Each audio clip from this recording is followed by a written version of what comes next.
Hello, friends. Happy Wednesday. Here for the weekly Wednesday stream and excited to dive into some Pixar sets. The starting one that we're going to do is this one. It is a 4 plus, which I'll tell you why I like the 4 plus. Even though I'm way older than 4, there's some pretty big reasons that I think this is fun. But this is Blaze's Force Ranch 43304 from the new Toy Story 5. Which is coming out this summer, I think. Very excited for that one. Very excited for the movie for sure.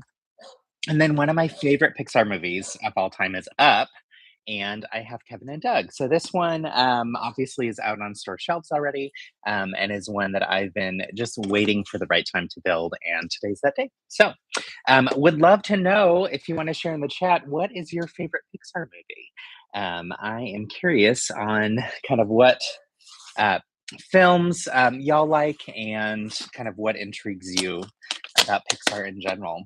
Or if you're not a Pixar fan, what other animated films do you like? So Up is definitely one of my favorites, but the Toy Story franchise in general, of course, is fantastic. Okay, I just opened this, and what's interesting is this is loose inside, but it is by far my favorite part that I was most looking forward to, and I don't understand why it was loose, but I'm very excited to have Bullseye now, so that's cool. I'm very confused as to why that was loose. Usually, everything is within a bag, so unless it's like face plates, so that's odd. But okay. But yeah, so let's dive into this one. And yeah, let me know in the chat, what are your favorite Pixar films? So yeah, Up, I definitely love. It's a great film. The set that Lego released a couple years ago for Disney 100, where it's the Up house, is gorgeous and one of my favorites from that wave. It was such a really, or from that year, such a really fun year of lots of great sets. But that's a beautiful one, and I think was definitely deserving to be a Lego set. And I love that we're getting these brick build characters, and especially Kevin, because Kevin didn't exist in any Lego form before that. So I'd seen some people build him and create their own mocks of him, which is a lot of fun. But yeah, with this being 4 plus, so let me talk about that piece.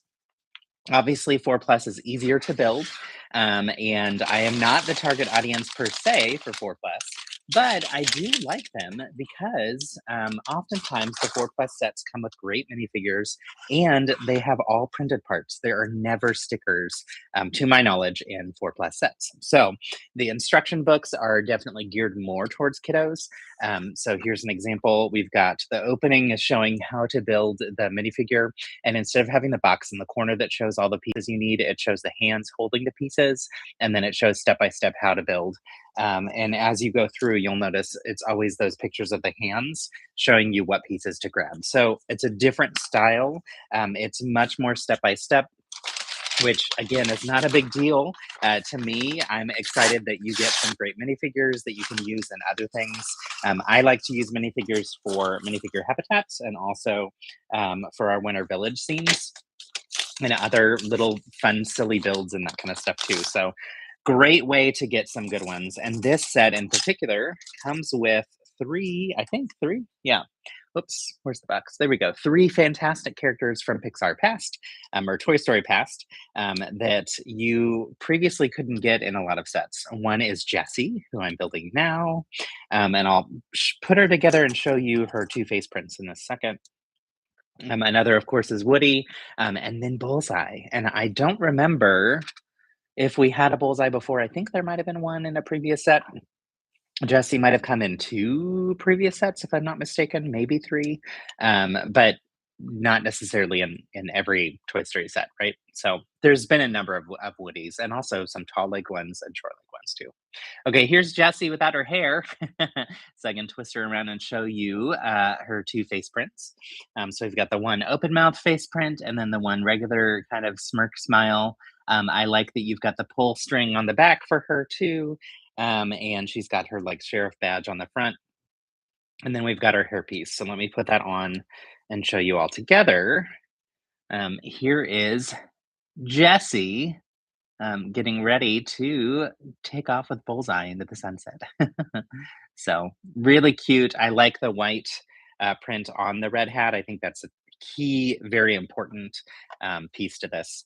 And she can ride, which any minifig can. Well, actually, any regular leg minifig. It looks like the shorter leg ones might not be able to fit. I don't know. I'll have to test that. But she can ride Bullseye, which is great. And Bullseye, it looks like the legs in the front. Yeah. So actually, the legs in the front and back both move. The tail is that rubbery, and also kind of the hair in general is that rubbery texture that we see sometimes with Lego. But I'm thrilled to have both of them. That's a great set for that alone. Then we get two horses. One is a, are they both unicorns? Looks like, no, neither are. So we've got one horse and one Pegasus. Is Pegasus the one with the wings? I'm pretty sure. So we've got a pink horse, and then we'll be getting a purple horse later, as well as a black pig with some spots. And we will also get, oh, also, she's got a bow for her hair. Have to attach that too. There we go. um, but yeah, also getting that pig with the spots, and then getting Woody later on as well. So again, these sets are very simple to build.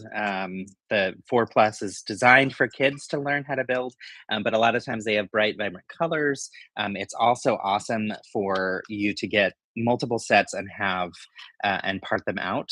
So if you are in a lug, this is a great way to get some great minifigures to add to your collection potentially, or to get some other interesting parts that can be useful as well. So let's see.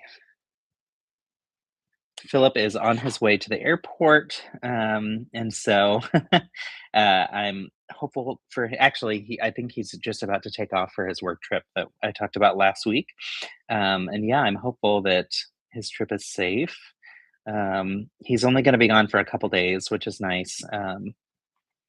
But yeah, it's always a bummer when he's gone. I like having my own space and my own time and whatnot, of course. But I also love spending time with my husband. So it's nice when he's around and available. So I'm just going to check his messages. All right. Yeah, there we go. All right. But yeah, so again, like with these, let me just show you. With the 4 Plus, maybe not the most engaging and exciting builds for an adult. Again, great for kids who are learning how to build. But the way I look at this is like, this is one step or one like spread of the pages. Then you go to the very next one and look, only one piece. So I like to just kind of flip ahead a little bit to get to a place where it's like, okay, here's enough that like I can glance at this and put it all together. I don't need to go page by page and step by step to do this. But again, great sets for getting lots of great parts that you can use in other mocks and builds. If you have kids, of course, which most of these sets go in the hands of children, not in the hands of AFOLs, despite the fact that AFOLs think they run the world with Lego, right? We know that we communicate a ton with other AFOLs through instant or through social media, through getting involved in a lug, all those different things. And so I think sometimes we can forget that the reason that these sets exist and the reason the Lego group exists is for kids. And the reason that the instructions are written the way they are is for kids to learn and to grow in their abilities. And so, sometimes when some of the criticism comes through, I'm like, y'all, it wasn't, you're not the target audience. So, you might be a huge Disney fan and Pixar fan, but you're also probably not the target audience for the set. So maybe you're getting it though to part it out for different parts. Maybe you're getting it for play, possibly, right? It really depends on the person. For me, though, I like them again for the minifigures, for the bright colors, usually that come in a lot of these sets, and then for the printed parts when they have them. One in particular that I was thrilled to get a couple years back was one of the Frozen sets. It had this beautiful printed 6 brick tall, like, and then 6 wide, 5 tall, I think, panel that had kind of some prints that looked like they were autumn leaves, and They were specifically on what looked to me like and reminded me of aspen trees from growing up in Colorado. And so I was very excited to get that one. And then also, that one came with a couple of dark turquoise printed parts that had kind of jewel tone colors in really interesting patterns and shapes. And I ended up using a lot of those parts as decoration for the, what do I call it? The record shop that I was building and designing. So it added lots of fun kind of pattern detail to the record shop and cafe. And then I also got in another Frozen set that had a lot of printed parts, these 1x6 tiles that were printed with a really unique pattern. And those have been so useful within a lot of the habitats that I've built because you know how in habitats you have to like put the 1x6 at the top, so I use those quite a bit there and also use them as decoration and finishing detail in other Christmassy builds too, which has been a lot of fun. So yeah. But curious to know again, if you want to share in the chat, what are your favorite Pixar movies? And why, maybe? Maybe favorite Pixar characters. All right, so here's a new to me part, but I like this swing. It just rests on top of the Technic pens that are sticking out of these bricks that have the pins in them. But really interesting how easy that is to just attach. Now, if I flip it actually, yeah, I was going to say if I flip it upside down, it'll fall apart, but that's not true because of the weight of it. It's going to stay face down, which is interesting. But that could be useful for some different types of fun building and such. Also, putting this on top is going to help make sure that it doesn't fall out because now you can still lift it up. Well, actually, no. Once this is in, you'd have to lift it and slide it all the way out. So that's pretty cool. I hadn't seen a piece like that before. But that could be really interesting to see somebody use that in a larger mock. Maybe it'd be good for GBC. GBC is Great Ball Contraption. So that is when people work together to build in a specific scale. These modules that move these balls all through a giant kind of maze, basically. And so that's, oh, you know what? I'm on the questions. I'm not on live chat. There we go. Let's see. Hi, Doggy Bricks. I am on from Lego Masters. Yeah, I was on Lego Masters season 5. Welcome to my channel. I had a wonderful time on the show, and it sounds like you may have watched it, which is fun. So nice to have you join here. Curious on if you have any favorite Pixar or Lego movie, or I mean Pixar or Disney movie, and if you have any Lego sets related to it. So today I'm working on a new Toy Story build. So this is from the new movie, Toy Story 5. And then I'll be working on the up characters that we have here too. So let's see.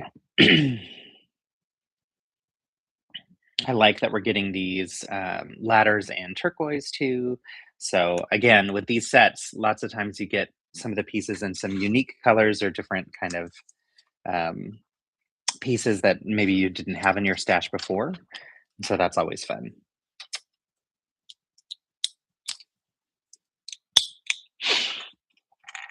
But yeah, GBC is where Great Ball Contraption, it's these modules that people can build where there's a specific scale and structure that they need to be. And that way you can go to any convention and anybody that brings their GBCs can connect them all together and you can move the balls all the way around a huge set of tables. So I could see something like this swing being a part of one of those. If you're familiar with the concept of, oh my goodness, I can't think of it right now. There's a physics term, and it's when you make something unnecessarily complicated. I can't remember what it's called. I know this, and it's the word has just slipped my mind right now. Rube Goldberg. So Rube Goldberg was a person who liked to make these excessively complicated machines, like has 20 different steps to crack an egg, as an example. So GBC is kind of like that. It's how do you take all of these different parts and make it unnecessarily complicated to move these balls from one stage to or from one part to another, which is just a lot of fun. Um, so yeah, I could see this potentially showing up in some of those builds. Um, you like Incredibles? Nice, good stuff. I love the Incredibles, really fun and very silly. I love the minifigures that came out with the Incredibles lines as well. There are lots of fantastic figs that they produced, and Mr. Incredible is one of my favorite minifigures, actually, from the first wave of the Disney CMF. CMF is the collectible minifigures line. So good stuff. Hello, awesome shirt. Thank you. I think you need one as well. So this shirt was also from my friend Will Heron. He produces lots of really great Lego shirts. Also, my hoodie is from him as well. And if you recognize that logo, it's the logo of the coffee shop that Larry the barista works in. So what is your favorite movie? Doesn't have to be Disney. Ooh, good question. Philip and I were just talking about this last night. My favorite film would be Jurassic Park. We both grew up at an age where that was like peak brand new technology and really exciting to experience. And so we watched the first movie again last night as we were starting to build the Jeep Wrangler. Really, really cool for sure. So that would be my favorite film. All right. So in this set so far, we've got, I just finished bag one, which comes with instruction book one. It's set up as well where there's 4 different instruction books and 4 bags, so you can easily build it with other people. But we've got Jessie here on her swing.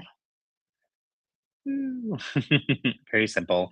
And then we have this little kind of horse ranch, little fence type setup. Very, very simple build with the horse and a little thing in here that has a 5-cent coin in here, which is interesting because usually those things are like food. But what it's showing here is just turn this little branch around and put that little box here to hide it and tuck it away. So not sure. Maybe we'll see that play out in the film whenever Toy Story 5 comes out. But done with bag one. I'm excited to get to bag two, actually, and that was because of Bullseye. But again, it was weird to me that he was just like sitting inside the box. So random. So, Stefan, what is your favorite Pixar film or Disney film? And also, Doggo, what is your favorite film in general, too? The Real JC, welcome back. Good to see you. We are talking all things Pixar and Disney today because I am building out the brand new Toy Story 5 set. That's one of the 4+ sets, so geared towards younger friends, of course. And then also building out the Up characters, which I'm very excited for these. So the Toy Story 5 set has some great minifigures. And I was talking earlier in this stream just about how one of the benefits of these 4+ sets is that they don't include stickers. So they have all printed parts, which is fun. So yeah. So share in the chat what your favorite movie is. And specifically, I'd like to know about Pixar, but I like how, let's see, how Doggy Bricks changed it to say, or expanded on it to say, what movie in general. So Pixar, the first Toy Story. Nice, good stuff. Very good, and also another one that I feel very nostalgic around. Such a fun film for sure. And really, all the follow-ups have been great. I've enjoyed every single one. Toy Story 2 was the first sequel I'd seen where I felt like it met, if not exceeded, the first one. But now I don't know if I still think that because I love Toy Story so much and have seen it enough. I don't know. I'll have to rewatch all of them again to see. So, fun little Pegasus that we have here. I'm loving. So this came out last year. This piece, the wings, really, really useful part in a lot of senses. They were designed for Pegasus type characters, and they came in a Creator 3-in-1 that had some Pegasus and unicorn characters, but all just like this one, just all different colors. But also, they were the wings for the flying monkeys in the Wicked franchise. And so I'm excited to see them showing up in different colors as well, because I think we can find other uses for them for other characters too. So, okay, here's an example of the steps that again, it's 4 plus, so it's not geared towards adults, but like this step shows pick up bullseye and set bullseye beside the Pegasus that you just built, which is a little silly. Like that doesn't feel like a full step, but I guess it is for kids. One thing that I've seen from some complaints from some adults are that these 4 plus sets are too prescriptive of like step 1, step 2, even for kids, and they preferred back in their day when the instruction book had like 5 steps for a giant build and you had to figure out kind of how to piece all the pieces together. I think there's a middle ground that's possibly necessary, but I would also say the Lego group does a ton of research to figure out exactly what level of information and help and support kids need. So they're not doing this in a vacuum. They're doing this with the thought around what really will reach and engage kids and help teach them the things that they need to learn and grow their creativity. So I appreciate that the way that the steps are set up is designed for that. I mean, I think sometimes people get really frustrated about things that they don't need to be frustrated about. So, yeah, they're all great, right? The Toy Story franchise, all of them, so so good. Also, Cars one, yes, that's a really good one too. I there that one has been a franchise that has gone on for a very long time as well and has consistently done well. Like, I feel like they really tapped into something with those series of characters. Um, and I think that again, the same for Toy Story 2. I was thrilled to see a Toy Story 5 coming out just because I loved the first 4 so much. I really, really did. So, um, and honestly, when I think through Pixar, and I think which is my favorite, my initial go-to is to think of Toy Story, to think of Up, to think of Inside Out, because I love all those films so much.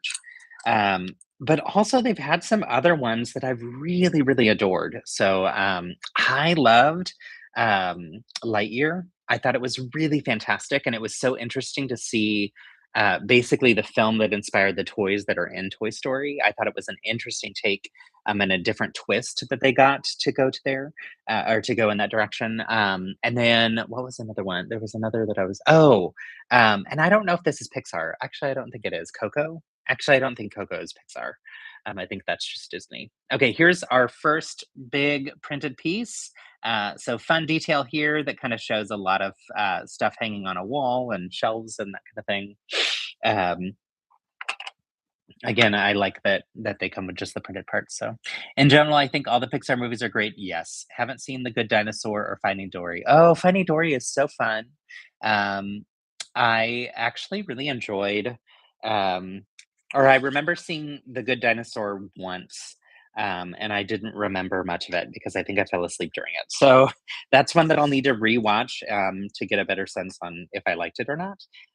But yeah, don't fully remember that one, but I know I've seen it. I'm trying to think if there's any that I haven't seen. I know for a period of time I'd seen most of them, and there were a few that like I didn't get around to. There's probably some sequels that I haven't seen. The Cars stories in general. I don't know that I've seen all of them, but the ones I have seen I've enjoyed. So I think there have been 3, and then there was Planes as well. Is that right? Does anybody know? So Coco is a fantastic film, right? I love that one so much. I feel like they did such a good job um, with that film in so many ways. So yeah, this set is going to give us some nice red pieces for a larger mock. We're also getting. I'm loving these turquoise letters. And the printed part, I'm not going to find probably a great use for right away, but I'm sure someone else could for like I mean, it's perfect in a horse stable. It also could be good for if I were to make a mock for my niece's bedroom. That could be fun to have there because she loves horses and likes to compete, and it's kind of fun to see that it has trophies and things related to that. So, all right.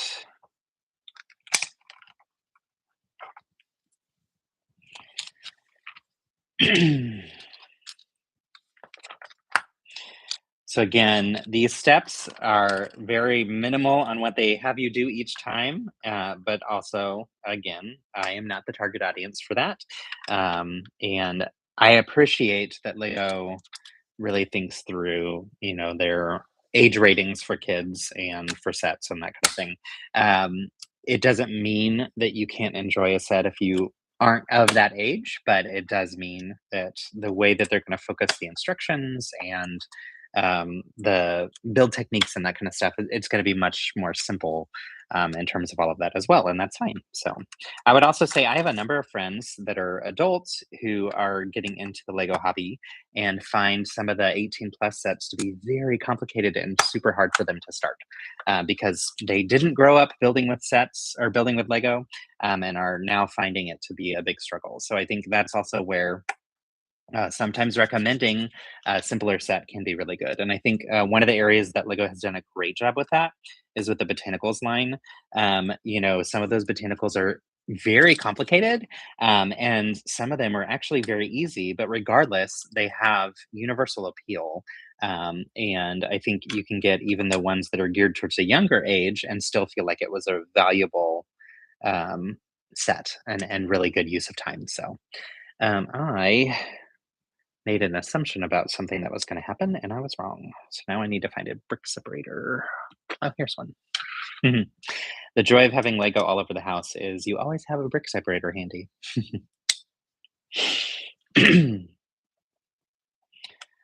So, what all have y'all been building lately? Oh, so we are getting some horse poop. That's it's interesting to me that they've used this part both for horse poop and they've also used it for ice cream and dog poop in other sets. I don't like to think of them as the same. But yeah, here's what those look like if you haven't seen them before. Well, here, let me just take one out. These parts were new as of a handful of years ago and came with a dog walking minifigure that had a scoop to pick up the dog poop from the dog that had left a little treat behind. So, of course, in a 4+ set, they've got an aim towards that type of humor with kids. So, and anytime you get any of those, they come with an extra one. So I have an extra right here, which could be used as the top of a chocolate ice cream cone. Just my preference for that. So, need to plan for Disney Habitats. Yay! I'm excited that it's coming up soon.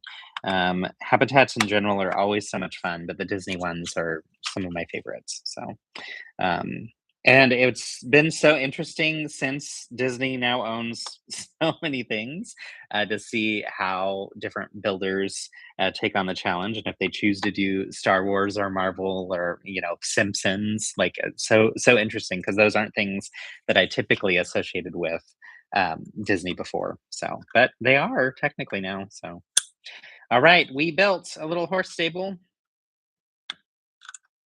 Very simple. And now this is showing.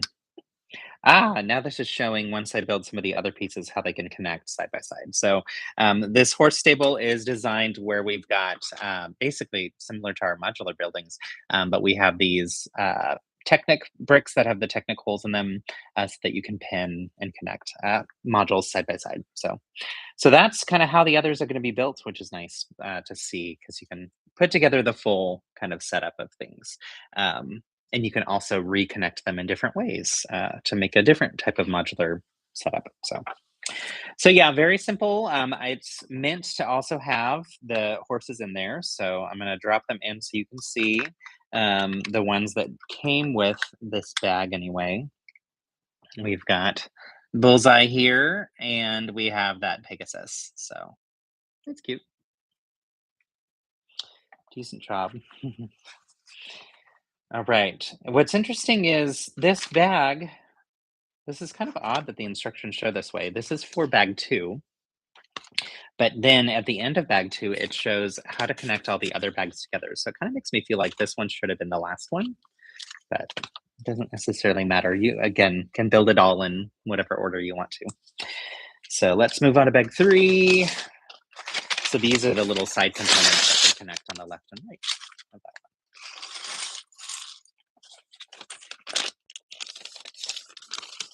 I have been wanting to do Disney habitats. Oftentimes I miss it just because it's right around preparing for convention season, but we'll see.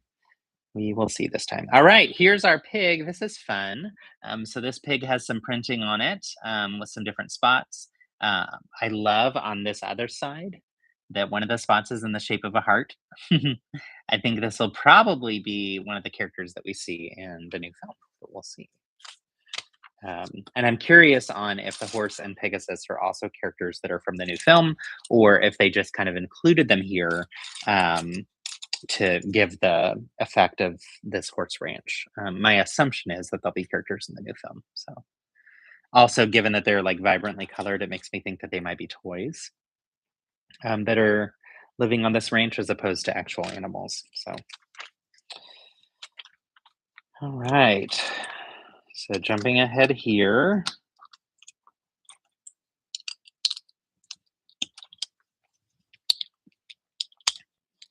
Not that much, been busy with work, so mostly builds for Johnny Thunder Thursday. Nice. How many years have you been doing Johnny Thunder Thursday?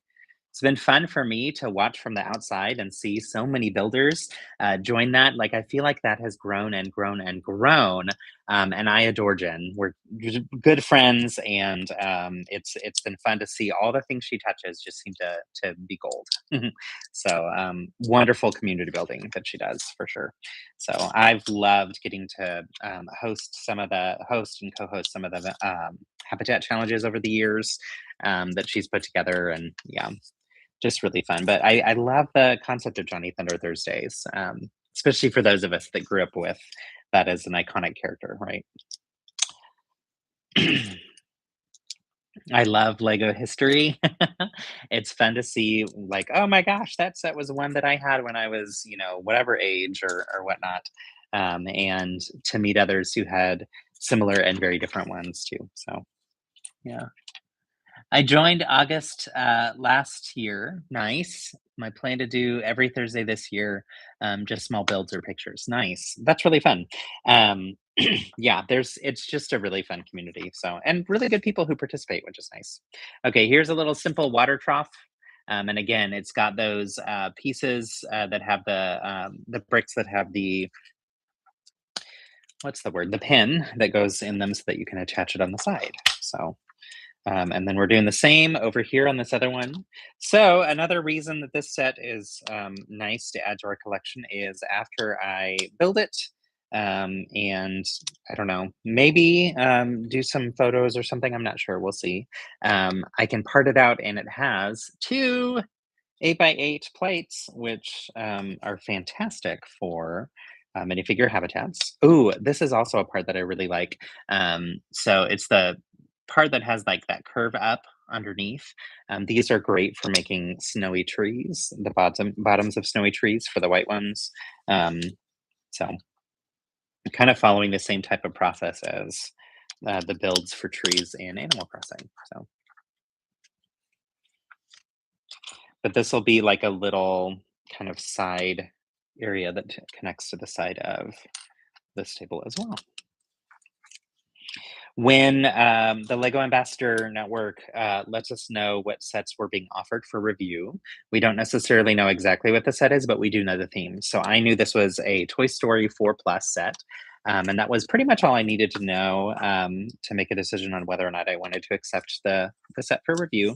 And I'm glad I did because of the great minifigures that come with it too. So I think it was worth it for Bullseye alone, but also some decent parts that'll be useful for some minifigs. So I mean for some different types of scenes. I actually really love this part in particular. I find a lot of use for it. It is a 2 brick tall 1 by 2. And so those I find to be really helpful. But one of the things I love about them is when you make custom brick heads, that is the perfect size for like the front of a torso on our brickheads. And in the Go Brick Me set from a number of years ago, it came with a ton of stickers that you could use to embellish your brickheads in different ways. And I like to have a bunch of those pieces where I pre-sticker them with stickers that I'm using for different brickheads characters, and then just swap those out for their torsos throughout the year. So I have them in a handful of different colors, but like I have one that has a record on it and that has a heart on it that I'll switch out for Valentine's Day and for summer and some other things as well. I think the one that I did for Philip has the 3D glasses, like when you go to 3D film on the torso too. And yeah, they're very useful for that, but they're also, of course, useful for like building walls and structures, which is very helpful for things like a minifigure habitat. So I feel like we're talking a lot about habitats today, but this set kind of begs to be used for that. So maybe actually this will convince me to do minifigure habitats for Disney this year and to do a Toy Story theme, which I'm sure we will see plenty of Toy Story themed builds. So there's so many great sets that have come out with Toy Story in the last handful of years. And with the new movie coming out, I think a lot of people will have Toy Story in the brain. So that's the other thing that I love about how Jen would host the challenges is she would show like which minifig was used the most, right? And it's always fun to see like where people's minds are. Okay, this is fun to me. This is a yellow teacup. I have seen this teacup only in white, I think, at this point. So we get 3 of them because there's always a duplicate or an extra one when you get that piece in a set. But it's a little tea party for Mrs. Nesbit. What would be fun is to have a variant of Buzz Lightyear as Mrs. Nesbit for a minifigure. That'd be a lot of fun to have. All right, so again, meant to be modular. This is built separately from this, but then this just connects here. Now, the way they have it built, it could connect this way, and on the other side, if it connects here, you're going to see the inside of it instead of the outside facade. So I'm going to connect it the way the instructions are showing how to do it, but there is some variety in it. It's just not necessarily all that exciting one way or the other per se. So I think it looks a little bit better to have it where the front of the little tea party is facing forward like the front of the little burn. So, but that's the bags 1, 2, and 3 so far. Or here's 2 and 3 rather. This was 1. And this one does not have any attachment pieces to connect to the main piece here. So I think that's everything here. Yep, we got, oh, let's see. We have, I forgot about this. We've got these 2 little carrots that are going to go in the dirt here. And then it's showing the pig kind of going on this side as well. So we'll put him there, just may as well to finish it off. I really want to know if this pig is like an actual character from the films. I'm guessing it is, especially with that heart print on it. So trying to think what I've done for different Disney habitat challenges over the years. I love Disney, and so it's been a theme that I've really enjoyed building for. I remember the year that Star Wars or that Disney bought Star Wars. Maybe not the year. Maybe it was like a couple years after. But I made one that had, or no, it was the year that the first minifigure series of Disney CMFs came out. But I took a lot of them and I put them in Stormtrooper outfits and Darth Vader outfits and all different types of things just to be silly. And then I had one scene that I still have built that shows Minnie, and she is writing at a typewriter, but she's dressed in Star Wars outfits, and all around her are on the walls and everything are Star Wars details because I wanted to show and point a joke at Disney changing up Star Wars and how mad a lot of people were when that was first purchased, um, or when that I guess purchased would be what you'd say there. So, all right, we got Woody. Woody's Roundup. I've seen this one before. I think he's great. I do think that printed legs would be a little bit better for him, but for a 4+ set, I'm not complaining. The hat is fantastic, and we get two face prints. I think the face print that's on the front is the better of the two, so I'm going to leave him with that one, which I'll show you again with the hat on. There we go. Yeah, pretty cool. Love this character. All right, let's flip ahead and just see. So in here, it's showing that he's got this with a bale of hay, and there should be some wheels that go with it. Did I miss? Wait, does it showing wheels? Okay, yeah. There should be some black wheels. I feel like I might have missed something. I have been seeing people post. Oh, here they are. They rolled away. I've been seeing people post lately online that they're new to building Lego and asking questions like, is it normal to have some missing parts? And I don't understand because, as someone who gets a lot of sets to review and who builds new sets all the time, I very, very, very rarely find issues in the sets. Like occasionally, I think in the last year or two, I've had a situation where like one piece was missing, or not missing. Well, yeah, actually, I've had one or two where one piece was missing, and there was another piece that was added and included that didn't belong in the set. So I've had that happen, but have not had just like altogether missing parts, and it surprises me. So it makes me wonder if it's user error. But these are strangers on the internet, and so I'm not going to go to them and be like, "Hey, I think you messed up. I think that's on you." But I do wonder, like, is that something that others are experiencing, and maybe I'm not experiencing it because I'm getting some of the first packaged versions of the sets since it's review sets, right? And maybe like over time in the production facilities, mistakes happen, but I feel like Lego has consistently been really good about that. So I've experienced missing parts, but they are always in the bag. Exactly.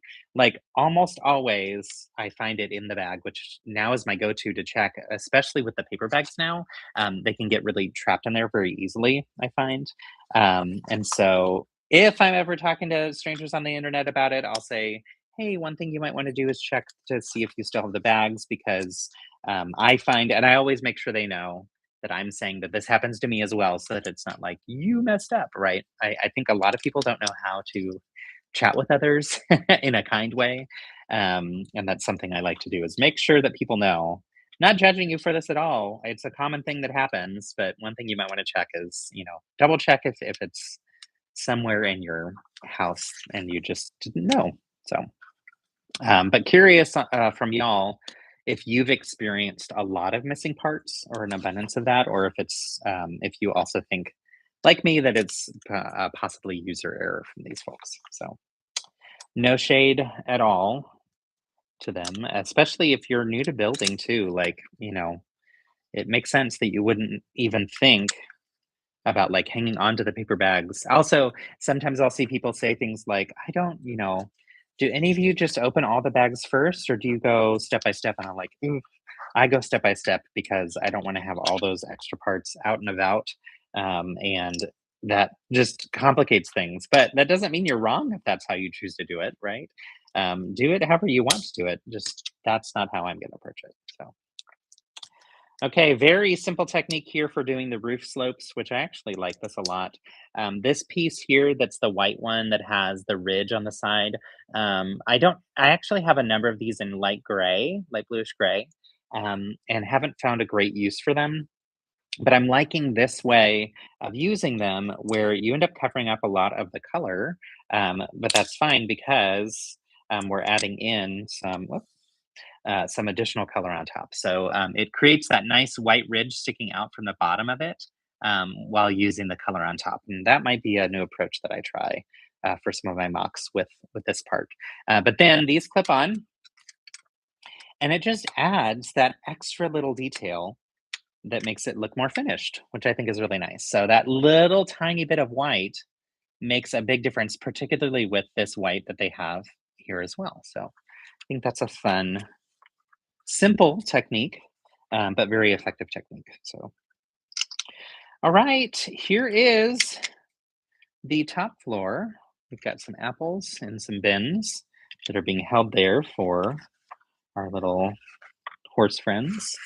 And let's just, I'm going to flip through to see if there's anything else that it shows. Nothing else. So, all right, we did it, y'all.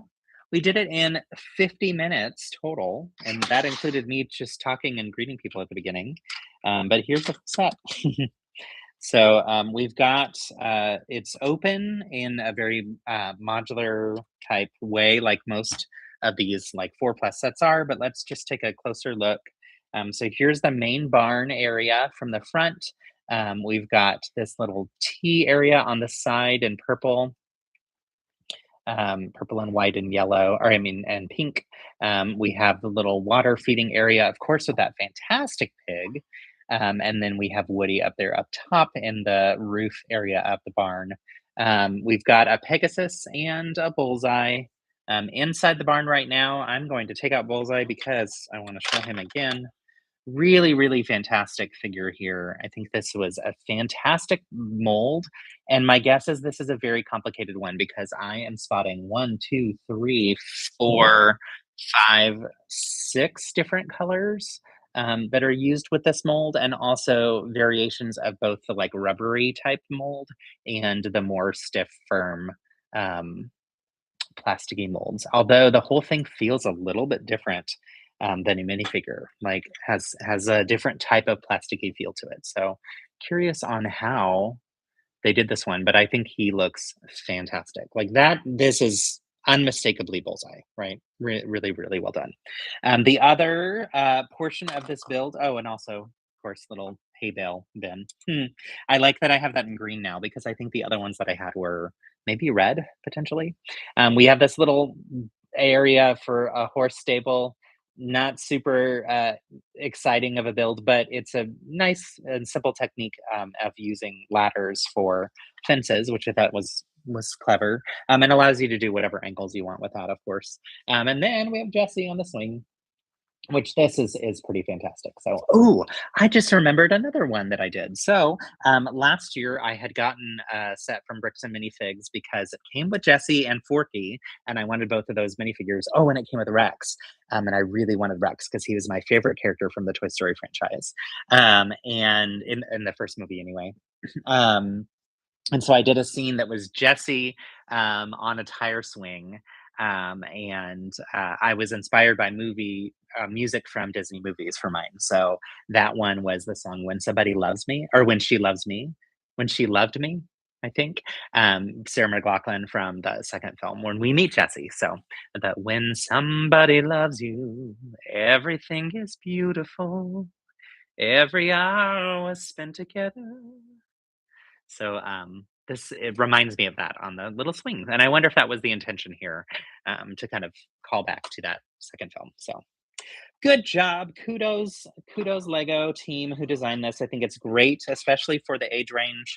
Perfect for that. I'm loving that we get this little extra teacup in yellow. It's not a piece that we've had in yellow before, so that is fun. I'm trying to get it to focus. There we go. So you get 3 total in this set. It would have been nice to get the teapot in yellow or a different vibrant color, but having another one in white is always good too. So there we have it. That was Toy Story 5. I'm very excited for the movie.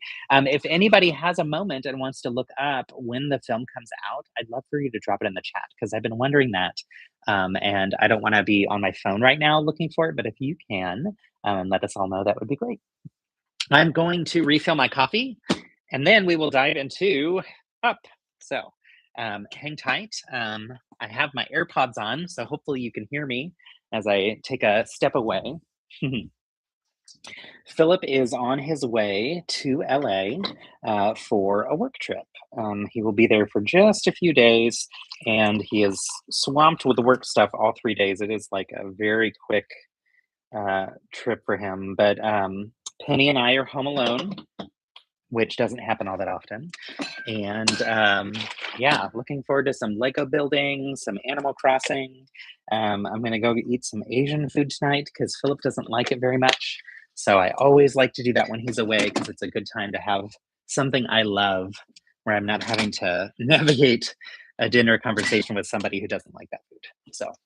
Um, so yeah, so that's what we're up to. I'll also probably read a bit as well, and maybe do some organizing of some Pokemon cards because that is a new hobby of mine. I started playing and it's been so much fun. All right, I got my coffee. Coming right back for set number 2. June 19th in the USA. Thank you very much. I knew someone would be able to look that up faster than I could probably. So thank you. I appreciate that.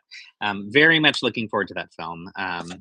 And June, I feel like, has been the time frame for most of those movies. I think Toy Story 1 came out around Thanksgiving, if I'm not mistaken, but I feel like I always think of them as summer movies.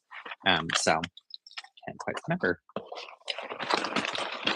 So curious for those of you in the chat who build Lego, do you ever do the 4+ sets? And if so, do you do anything beyond what I was talking about with them? Or, what fun ideas do you have for making use of the parts? Now we're moving on to Up with these brick built characters. For those who know me well, you know that I love brick built characters. This is my favorite style of building. This is 9+. And I feel like is much more up my alley in terms of the build techniques and structures and such. But it doesn't come with minifigures, so I think the other one is great for those purposes for sure. All right, we are getting the Cone of Shame. I love that this is like a separate piece, and I bet that a lot of people already have them up on Bricklink for those who need to just buy a Cone of Shame. I also like that the Lego sets that we've had in the past, there was a Creator 3-in-1 set that had a whole bunch of different dogs, and I'm wondering how well the Cone of Shame would fit on all of those. So this shows we've got bags 1 and 2 for Doug, D-U-G. And then Kevin gets bags 3, 4, and 5. And look at the book, y'all. That's fantastic. So I am going to go in the order that it shows. But before we do, I want to show you, here are the stickers. Oh, these are so cute. So here are the stickers that we have. And it shows the inside of my adventure book, I think, which is fun and really differently timed for when that would be in the movie, but still fun. So okay, let's dive in. Let's see. I did buy some for my kid, but I don't think I bought any for me. Not that they are bad or anything, just need to prioritize which sets I spend money on. Totally agree. And to be honest, before I was a Lego ambassador, I would buy the 4+ sets if they had a minifigure that I really wanted. And it also came in a bigger set because I didn't have the funds to buy the bigger sets typically. And so that was one way that I found to source some really good minifigures that I was looking for. Which now there's other ways to do that too. But I would say too, like, I wouldn't be as prone to buy the 4+ sets if I wasn't a Lego ambassador and wasn't getting them provided for me sometimes, or other big sets that cost a lot of money provided for me. So real talk, that's a reality of all this too, that I want to be cognizant of is, whenever we review sets, I think sometimes people think like we're required to give a good review for one, which we're not. But then also, when we review them, like, sometimes I get sets to review that I'm like, I'm not interested in this at all. And that's okay. And I think it's fine for us to say those things honestly too. But like I said earlier too, we don't always know exactly what the set is. We know the theme. but not usually we can't figure out the exact details about that set. Um, and so that sometimes results in us getting something where we're like, oh, that's not what I thought it was. An example there is I got a Disney wave. I love the Disney sets, as you could tell, but I prefer some of the sets like Kevin and Doug, or sets that have great minifigures. And some of the Disney princess ones came in a big wave of sets, and I wasn't all that keen on them. I wasn't that excited. There were a few mini dolls in there that I thought would be fun to include in things like our Winter Village, but for the most part, I was like, "Yep, not for me. And that's okay." So maybe I can find some use for the parts in a different build sometime. So and this is not to complain, and I have to admit I'm very grateful, of course, to get free sets to get to review, and it allows me to then spend money on sets that I want or parts that I want for a mock or something too. So that's I'm in a very fortunate position for sure. So, and I never want to take that for granted.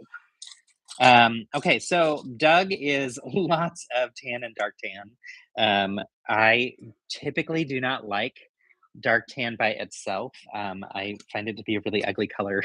But I think it works really well with some specific colors. One that I like putting it with is reddish orange.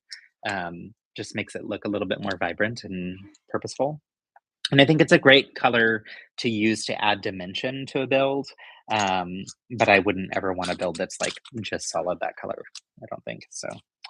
Like if I'm building a modular, I'm probably not going to have a wall that's all that color, um, or a feature that's all that color. So unless it makes sense for like part of the reason for the build or something. What's the part? Here we go.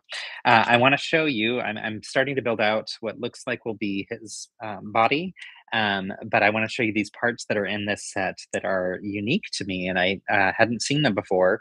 I assume that they were designed just for this set because they look very specific to Doug. So I will be curious to see if it's a mold that Lego finds another use for, and if so, I can't wait to know what that would be because I cannot imagine right now off the top of my head what this would be. But take a look at these feet, like so interesting. So to show you the underside, it's an interesting shape for sure. The top connection, so the bottom it looks like can be studded down. The top connection is, let's see, it's hard to hold just the internal part, but yeah, that top connection is one of those like hard to hold. One of those hinge type pieces can connect on here. So that'll be helpful for the joints to move it. But I wonder if they're making other characters that will have those same paws. It feels oddly specific for a new mold. Um, so I usually, historically, what we found with molds is that they have to be in multiple different sets. Looks like the same used for Donkey Kong. Okay, perfect. Thank you so much.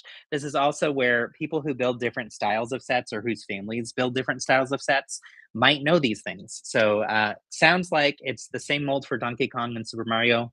In that case, this makes perfect sense as to why they'd include it. If they did it just for this one set, that would be bizarre. Usually, when a new mold is made, it has to pass the test of being able to be used in multiple sets. This is like rumors that I've heard, not like 100% truths, but that's what I'd heard. I thought I'd heard it from some Lego employees, but it could just be in general in the Lego fandom.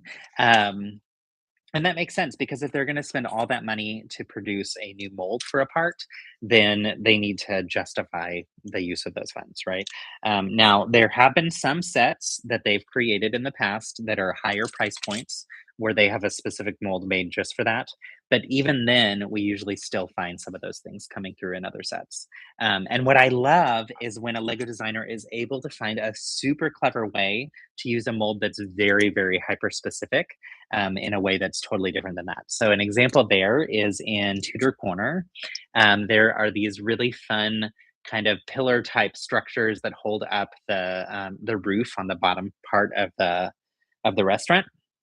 And it's just fun detail there, which is it's nice. But it's actually an upside down droid arm or leg.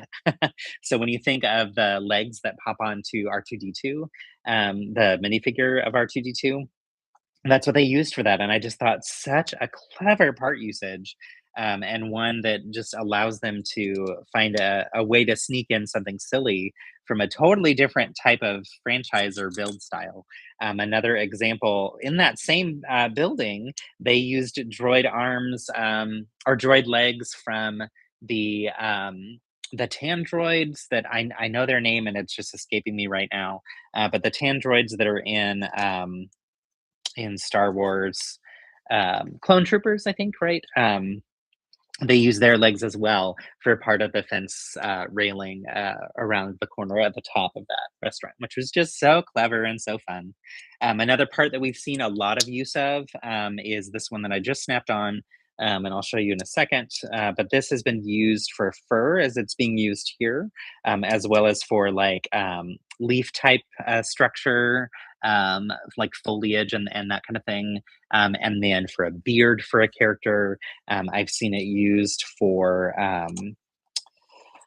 roots for a tree or parts of a trunk of a tree. So lots of like natural organic type building shapes.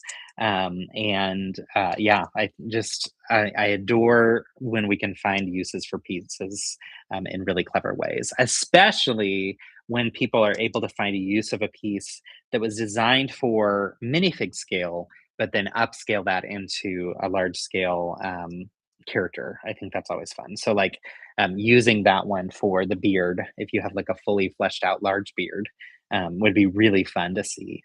Um, and when you have pieces like that in large volumes, in large quantities, there's actually a lot that you can do that's very clever and creative and different, and just makes for some really interesting builds. I got to experience that a little bit when I was working on my Wicked project. So if you're new to my channel, I had the joy of getting to build some couture fashion looks for the Wicked Red Carpet, for Wicked for Good, the most recent film, which was so much fun. And Lego sent me large quantities of bricks in different colors, for different shapes and things for me to help kind of tinker with and figure out what this build was going to look like. And so I ended up putting together in the end. We had five completed pieces. We were working on nine the whole time, with a decision to figure out which ones would actually be used in the final content.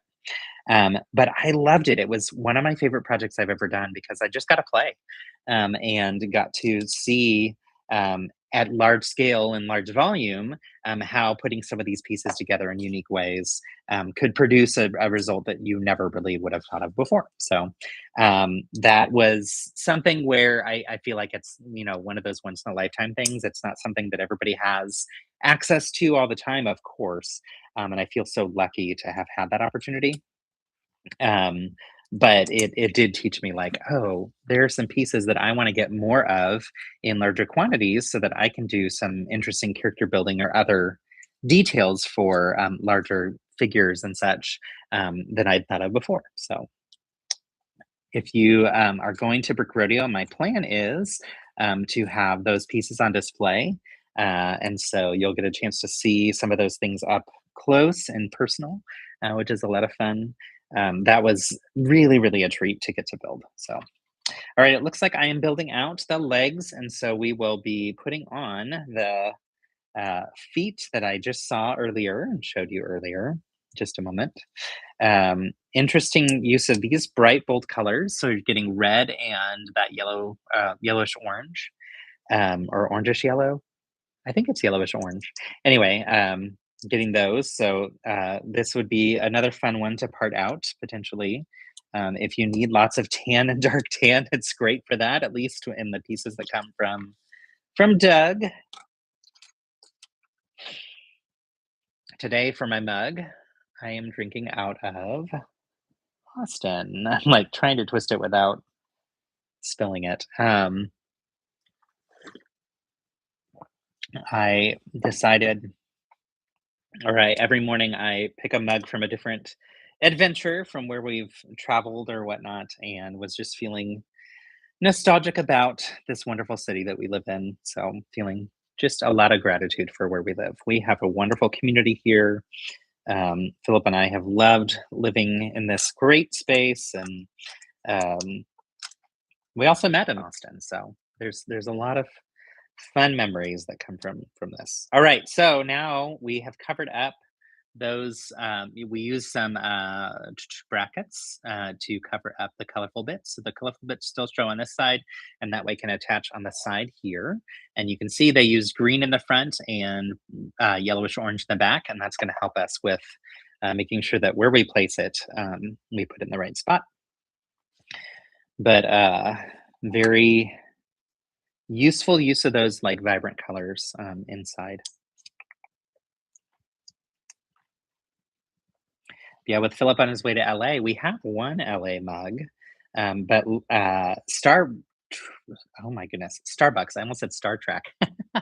Starbucks has shifted their designs for these mugs, and so this is the newer style, which we like, and we have the older style of the LA one. So we'll have to see if Philip comes home with another mug. I don't think he will, but we do like that newer style. When we were in Paris for our friend's birthday trip, we were looking to see if they had any new style of the mugs, and they didn't. They just have the older style, and we've seen that in most international destinations outside the US. So I'm thinking this newer style is only to United States cities, and I'm wondering if it's just the volume of the ones they sell.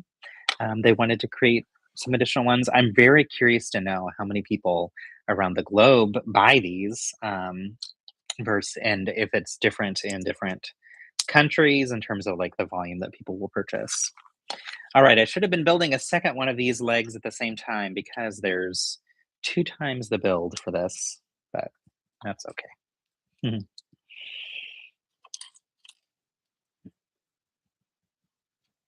So you said you're working on some Johnny Thunder Thursday builds and getting ready to work on your builds for Disney habitats. Are you going to be displaying at any conventions this year? I just got more flyers to pass out to our to my physical therapy office for Brick Rodeo. So I'm excited because I think most of the staff is going to come, and they also left a big stack of the convention flyers at the front for other customers that are also working on their physical therapy. Fun. So, but it's getting closer, and I need to register all of our mocks. Philip and I have a number of things that we're going to bring. It's always something that we bring more of when it's here because it's just so easy and convenient for us to pack everything up and drive it across town. So, no, you don't really have time. Totally fair. What is the closest convention for you? And have you ever displayed at conventions? If you ever get a chance to, it is something I highly recommend for all Lego builders. I think it's a really great way for people to get a chance to hear from other people about how great their builds are. I think anytime you get a chance to get feedback from others is a gift. And often within the Lego community, I think we can be really hard on ourselves. And when you get to hear someone look at your build with awe and excitement, it's really a big boost of confidence.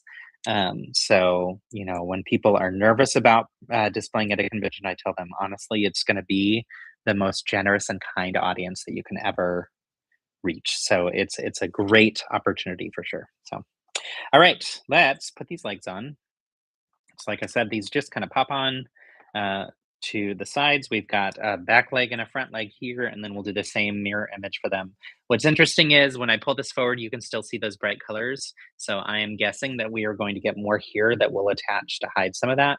When we pull this back, you do see a little bit of the bright colors coming through, but not too much. So, but people aren't going to be looking at the build with that close of a detail, eye for detail. So, um, so yeah. And then we put on these little tiles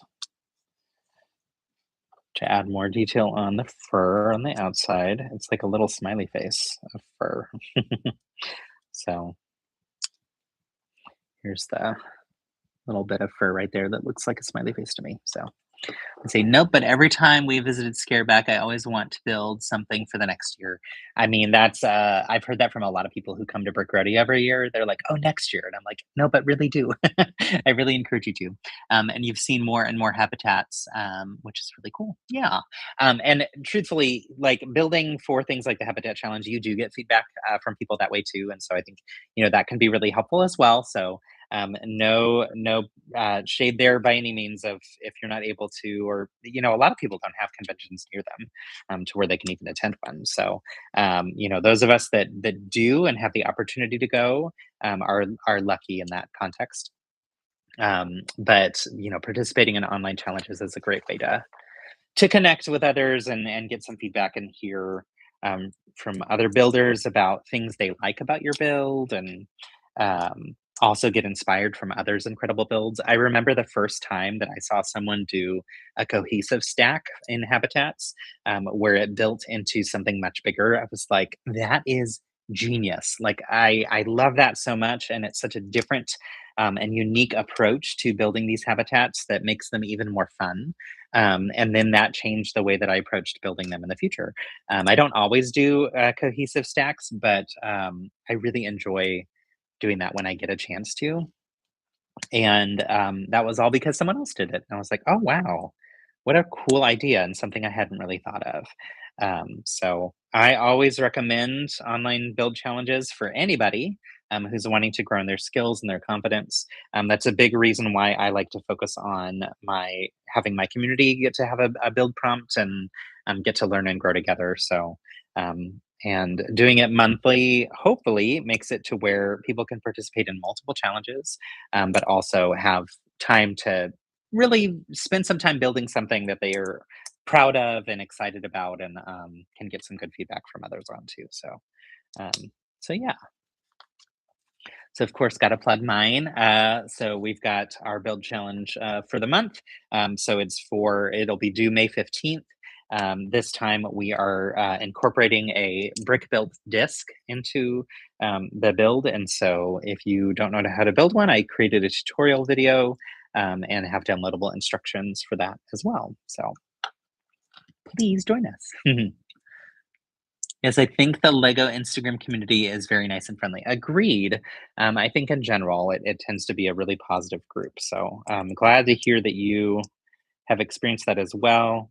I know sometimes people can get real caught up in drama and faux excitement about stuff that doesn't matter, like just ridiculous things that don't really matter at all. And I think that for the most part, our Instagram community is pretty supportive and good. So um, yeah, I just ignore a lot of the noise that comes through sometimes. So, and I encourage everybody else to ignore it too if you feel like you're just seeing any negativity, because it's a small amount of people who get really upset about things and like to scream about it, in my opinion. So I love how the communities that I found on Instagram are different than the ones I found on TikTok and on YouTube. I actually don't really do TikTok much anymore. And by much, I mean I haven't, since in the United States, they were purchased by, they made a US version basically. And I don't really use the app anymore. Um, but found just different communities and different spaces. And it was just interesting to see like how people engage different ways. And in TikTok, I was finding a lot of people who were new to the hobby. It's kind of the same thing that I find on Threads, actually, is a lot of people who are brand new to the hobby. And many of them only build sets. They don't really build any mocks, which is perfectly fine.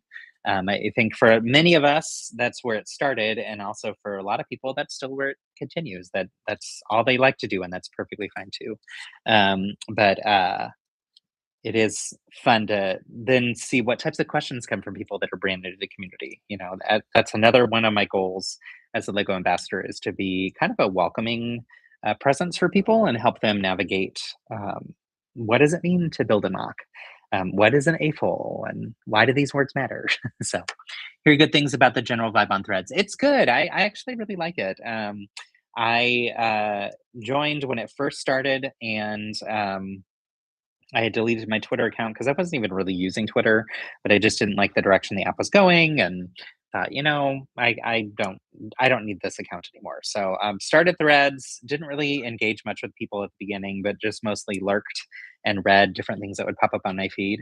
And what I love about it is the algorithm is curated in such a positive way for me that every time I open it, I am full or my feed is full of just a whole bunch of joyful, positive things. And I like that they have this feature on there where you can say, "Dear algorithm, please show me more of this and less of that," and then it'll adjust your algorithm.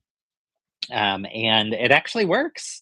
I found some really great people that way, and or some really fun accounts that way. So I've been really pleased with kind of how they've allowed users to curate their experience a little bit on there. So, all right, let's get these other legs on. Ta-da! It looks really bizarre without a head. It's like some kind of creepy monster. So let's see. Did I do all the things? I think I did. Oh, and then it needs the feet, of course. So I have to have the feet. And yeah, then we'll move into bag 2 and finish out his body. So I also like that on Threads, it does function similarly to Twitter, the way I used to use Twitter, which was like a little bit of like, these are some things I'm thinking about, like not anything big, but just like a fun little detail or whatever. And on Instagram, you can kind of do that a little bit in your stories. Like you could share little bits of life or whatnot. But yeah, I do like on Threads that it can be just like, hey, here's something that's on my mind right now. Okay, I am missing something. I think I did these backwards. I sure did. Let's see. Let me look and see. Oh, I just put the feet on backwards. Okay, so I need to flip those. That would be creepy. Hello, Zach. How's it going?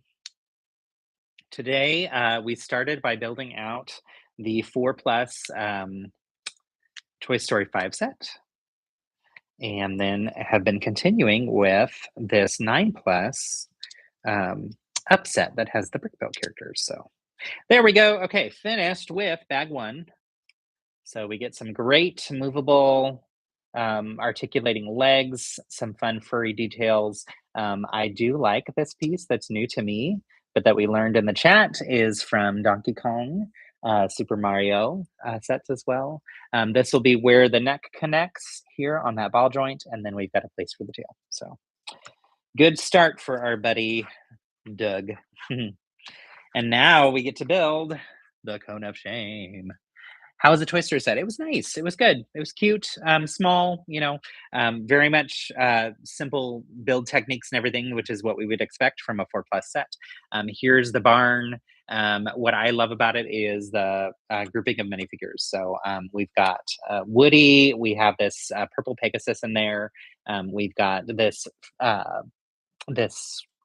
pig that has a heart-shaped tattoo, heart-shaped spot on it, which is fun. So I'm guessing that the Pegasus and the other horse will be characters in the new film. It's labeled as Toy Story 5 for the set. We have Jessie on a swing, which I thought was really cute. This is the first time I've seen that swing element. And then we've got a pink horse that came with us, and my favorite, and the main reason that I was excited about this set, Bullseye. So really, really solid piece. And what was interesting is this was just like sitting in the box. It wasn't in a plastic container or anything in there. So when I opened the box, it dumped right out, and I was like, hey, did somebody open this already? So yeah, the new pig fig. I love that. Yes, it's really fun. So I am actually wondering how many pigs now we've got. I know that there were a few, or there was one that came with the Pig Farmer minifig from years ago. So I know we have that one somewhere. I mean, I think it has some spots as well.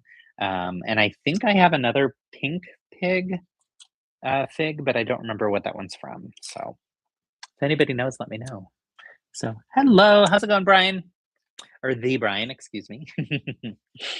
We are building currently the up characters. So I am working on Doug. Let me angle this down a little bit so you can see more of the table. There we go. Less of my head, and that's okay. Let me scoot it back just a tad more for y'all. There we go. Yeah, that bullseye fig is just outstanding. Like really, really fantastic. So pull that back up a little. There we are. So yeah, working on Max, which is fun. Lego Eevee just hit Costco. Hey, okay, what's the price? Lego Eevee is right behind me, peeking out from the side of the Star Wars set. So let me move this so you can see there, right here. That's actually one of my favorites that I've gotten this year. It was a really, really fun build. And I also feel connected to it because it's what got me into playing Pokemon the card game. I had been playing Pokemon Go, but had never played the card game. And these sets got me hooked, and the partnership between Lego and Pokemon, they did what they were intending to do, which was bring some new people into the fold from one fandom to the other, and I think vice versa too. We're going to see a lot of new Lego builders that come in because of Pokemon. So lots of fun, of course. All right. Interestingly, I'm thinking we just talked about missing pieces. I don't see a missing piece, but I see one that might be the opposite orientation. So let me look through real quick. It might just be in the bag.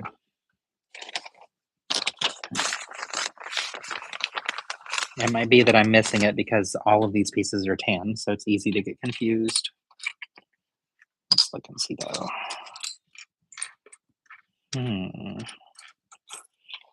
Okay, I think there's a mistake in my set, which is interesting because we talked about that earlier.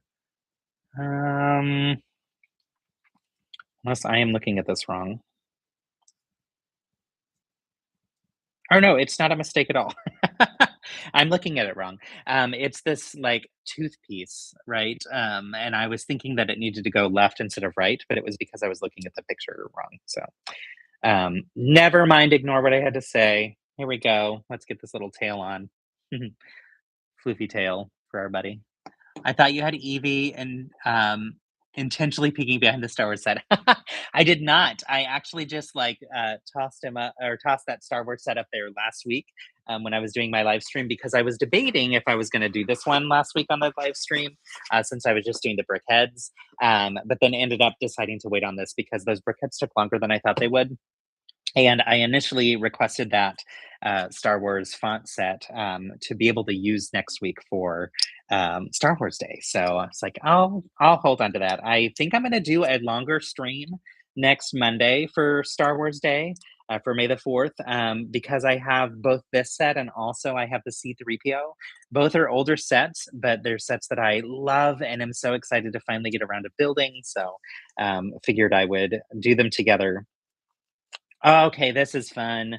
I'm putting together the collar, and I'll show you in just a second. But there's a sticker on this collar, or there are two stickers on this collar, and they're the stickers that, or they're the symbols of the machinery in his collar that helps him speak. Just so clever, but they're hard to put on, actually.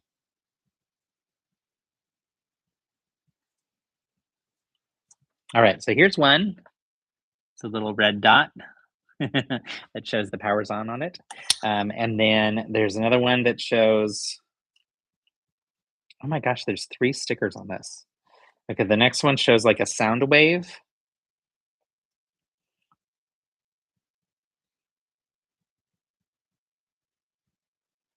I always have to be like quiet and focused when I'm doing stickers. And then the other one shows, it looks like a power button and then like a little pocket pouch type thing. So what's fun to me with this type of stuff, with the graphic design elements, is some graphic designer who works for Lego Had to watch and freeze frame over and over the film to be able to see what does his collar look like, which is so fun. So here are the stickers that we have for that.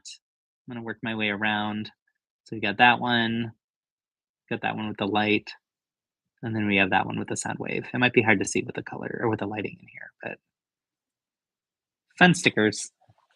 Let's see. I snagged a botanical cactus from Costco to toy with the new sand green ring. Nice. That is actually a really useful ring. That ring came with the first time I saw it was in the Wicked set in one of the bookends, and it's in black in that set. And I love how it makes everything perfectly aligned all the way around, which is fun. Let's see. You have mine too in a box. Good idea for next week. Yay! The Star Wars. Oh my gosh, you should build it with me. That'd be fun. We can build it all at the same time. Anybody else who has it too, grab that Star Wars set and build it with us next week. So, let's see. You snagged a botanical. Oh, yeah. Oh, you just snagged. That's what it was. I was gonna say I thought I saw. I just snagged 5 pink Hot Wheels. Nice. Are you talking about the pink fast or pink car from Fast and the Furious, or are you talking about just Hot Wheels in general? Which is also perfectly fine. Just curious if that's what you're referencing. So the Simpsons car. Oh, nice, good stuff. Da, da, da, da, da, da, da, da, da, da. That theme song will forever be an earworm. Like I, yeah, it's so catchy for sure. General Hot Wheels. Nice. Good stuff. Do you remember how much Eevee was at Costco? I know a lot of people who were very excited about Eevee in particular, and the price of those Pokemon sets is very expensive. Eevee was the most affordable, which makes sense, of course, given that it's the smaller one. But so that was the one that I think most people that I know who liked or wanted the sets said that that was the one they were going to get. So $48.99. I think that's definitely better. Because I think it was 60, right? If I'm not mistaken. So that's a good price for it. That's good to know, and to send people towards Costco for sure.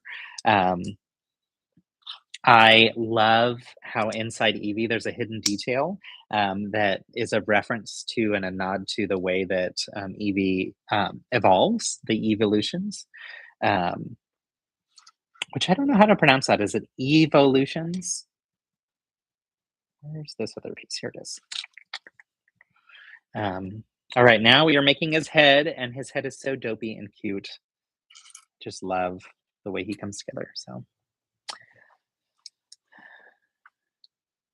nice, fun. Yeah, we have a good friend who collects Hot Wheels, and he also builds Lego occasionally. He and his wife, but he definitely collects the Hot Wheels cars, and so now I'm more aware of them because of him, which is fun. So lots of lots of things to collect these days, and lots of people that are collecting because of nostalgia, which is a lot of fun. So I love to see adults who can enjoy play and have fun and not get overly concerned about being too old for something. Like, I think that's just a silly thought altogether. And I think play is so helpful for people's mental health and for our joy. And, if you think about it, there's all different types of hobbies that people have historically had as adults that were seen as perfectly fine. So, like, I have friends who do embroidery. I have friends who do woodworking. I have friend actually my father-in-law does woodworking now too, which is a lot of fun. And he makes some really cool things. Has made us some really cool gifts too, and actually some Lego themed gifts, which is a lot of fun.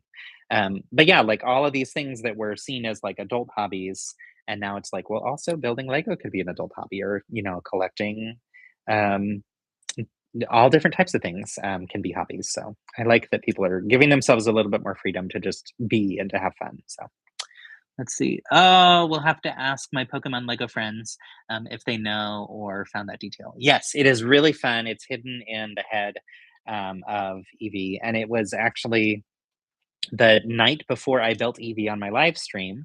I learned about the different evolutions and I was like, oh, this is fascinating. And then the very next day when I was building it and saw that, I was like, I'm so glad I read that last night because now I know what this reference is. That's really cool. So we'll admit when I saw the Care Bears and Wicked toys, I had to have them all. Okay, yes. I honestly, they're so cute. They really are. I didn't grow up with Care Bear toys, but I did grow up when in the time when the Care Bears were on TV, right? And so there is some nostalgia that I have around that as well. But I just find all of the toys adorable that they've done for the different movies and for Wicked in particular. I think they've done a great job with that. So cute. All right, and I love that with Doug, we're getting a little tongue sticking out, and it's a fun, simple build process for that. But we put these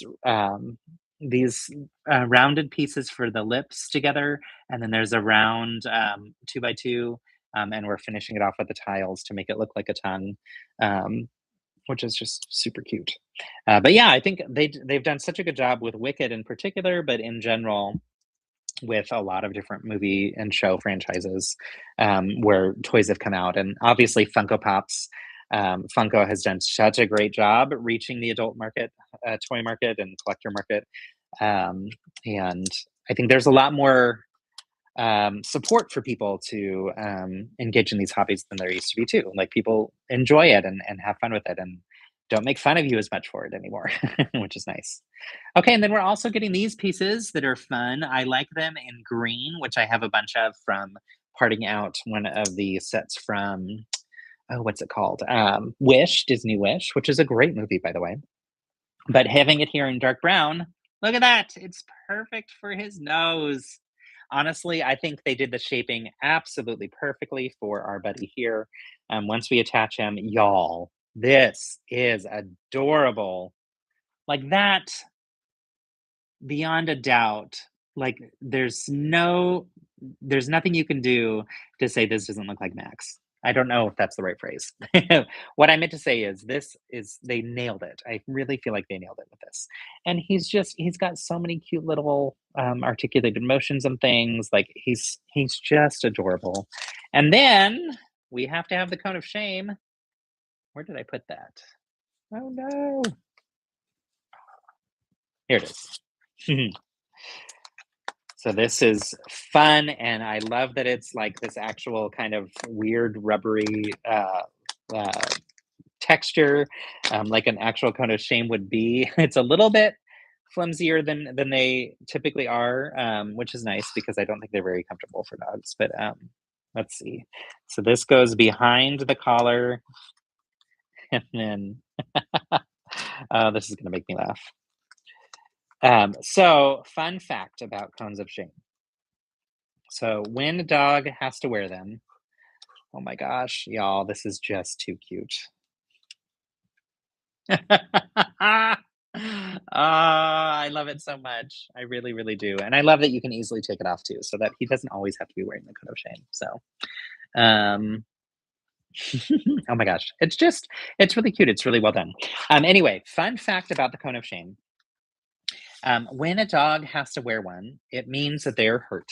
And when they are hurt, and you're trying to get them not to lick themselves because they need to just heal up like regular, um, you want them to heal. And anytime anybody is sick or anytime a dog is sick, people tend to be like, oh, poor baby, like to talk to them in a sad way because they're like feeling for them. So when people see a dog with a cone of shame, their typical response is to go, oh, and like to their face shows sadness. And when we first got her, she had some issues and we had to have her in a cone of shame for about a month.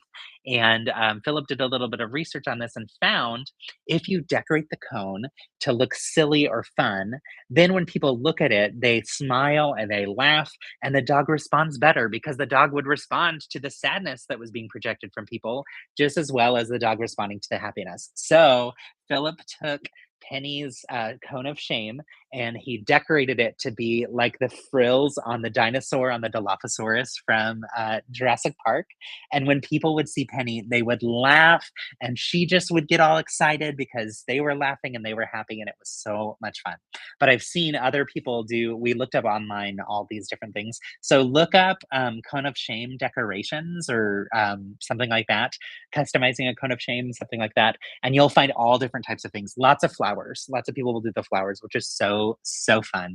But it's just adorable. Like it ended up being really fun to go for walks with her because people would look over at her and they would laugh and they'd be like, oh, what's going on with you?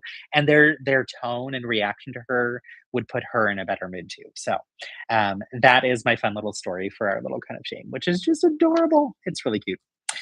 Really great articulation here. The tail can go up and down, the legs can go forward and backward, but the feet can also kind of hinge at the ankles. But the head, we can get like some head tilts, the ears flop, and all kinds of things. That's just really, really well done. So, yay! Good job, Lego. We're going to move on to bags 3, 4, and 5 for Kevin.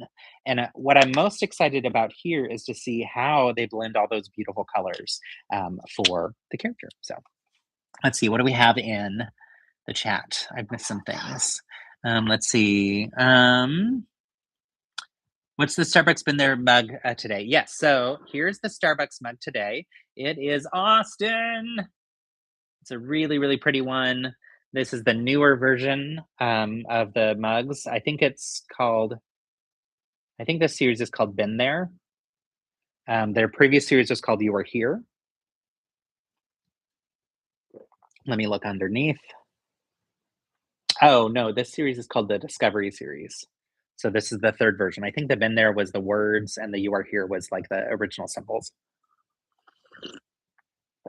But yeah, I was feeling very nostalgic about Austin and about meeting Phillip and Austin today when I picked my mug. So decided to get that. He's off to LA for a work trip.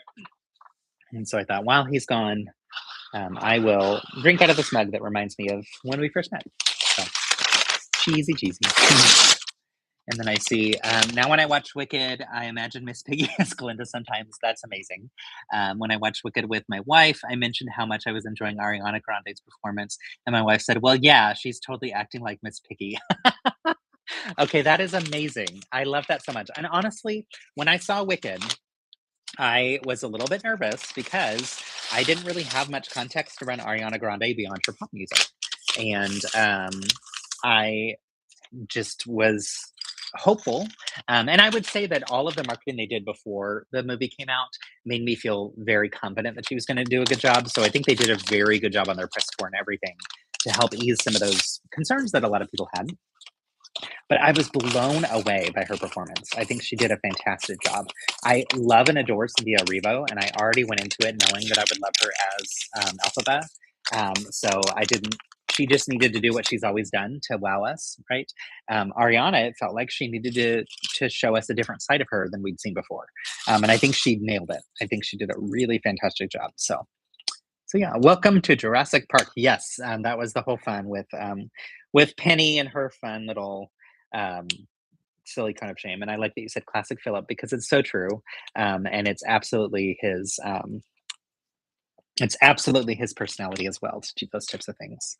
All right, we are making the book, which is so fun. Let's see. She plays an excellent countertone. She really does. Like, I felt like the blend of the two of them together was just perfection. And she had so much more depth to her than I think people thought she was capable of. And I love that she was able to really blow people away. So, oh my gosh, this is so cool. There's a book spine on this. Okay, so this is a clever approach to building and creating this book. And I'll show you what I mean by that in just a moment once I get these stickers on. But I really love what they did here with the pieces and the stickers to create the book in the way that is very similar to what we see in the movie and gives that scrapbook type feel to it. So let me get the book cover down as well, and then I will show you. Let's see. Yay. All right, good luck. Cleaning the Lego room is always a challenge, but I hope that you find it to be very successful today.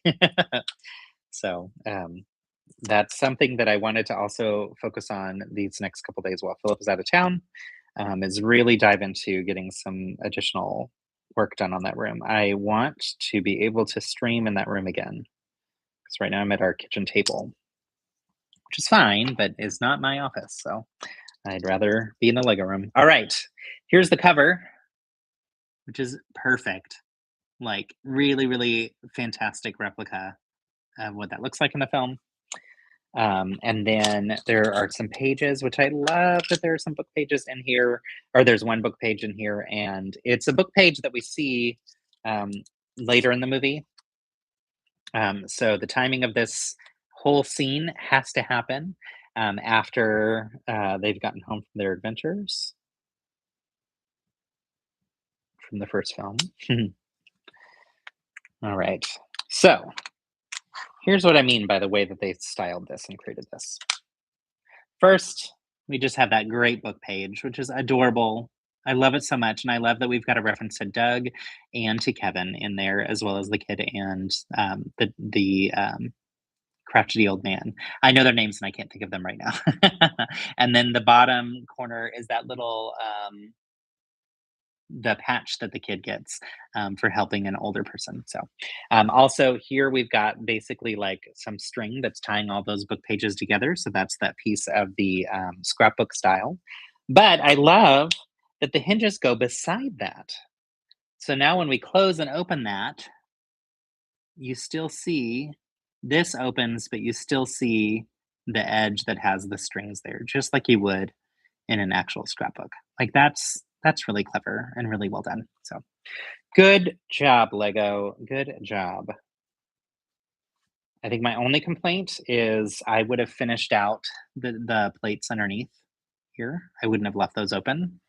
Um, it looks kind of odd to me, but also that probably helps make it easier to lift because you can get your finger underneath there. So let's see. That reminds me to do the same, clean, organize the Lego room. Pretty sure we have both been slacking, Justin. We have. How dare you? You're absolutely right. We both have. And yeah, I appreciate when we hold each other accountable. So Zach has become a wonderful accountability buddy for me to get some of those things done. And I so appreciate that, Zach. It makes me so happy that you've reached out and been like, hey, did you do anything today in the Lego room?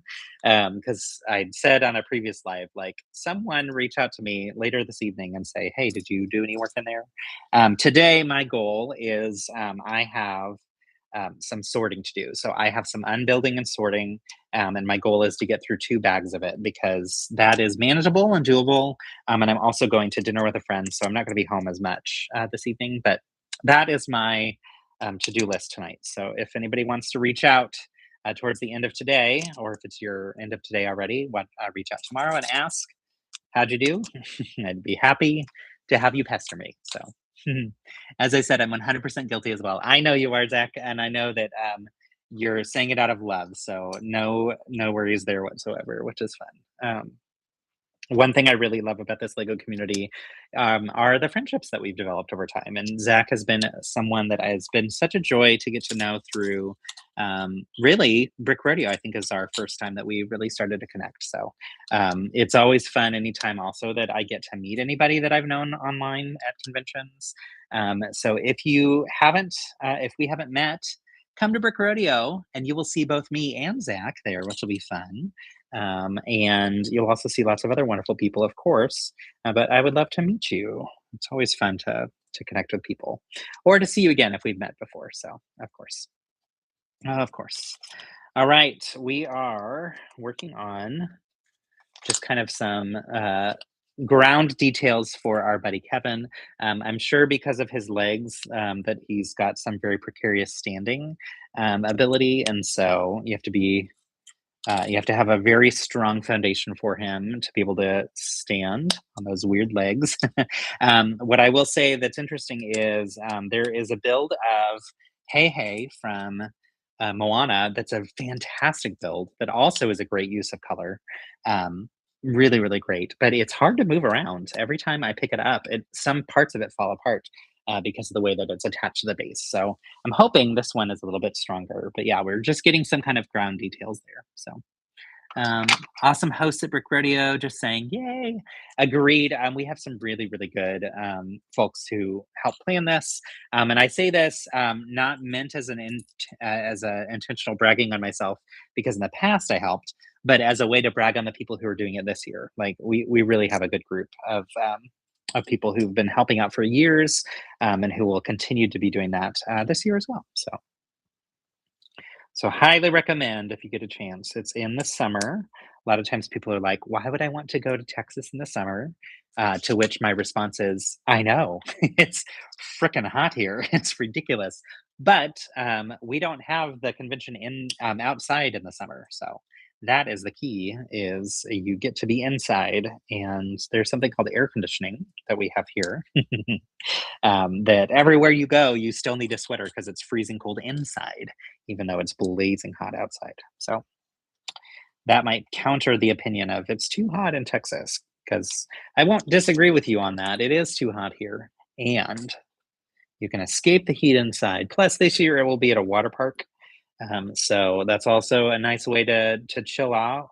Chill out if you want to take use or make use of that. I think there's a lot of families that are bringing their kids this year, and so it'll be interesting to see how the vibe is and if it changes or shifts a little bit with more kids around, or if it's about the same. I don't know. So, but we always do lots of kid-friendly things, and there's lots of things that are geared more towards adults, and I think it's a good mix for sure. So.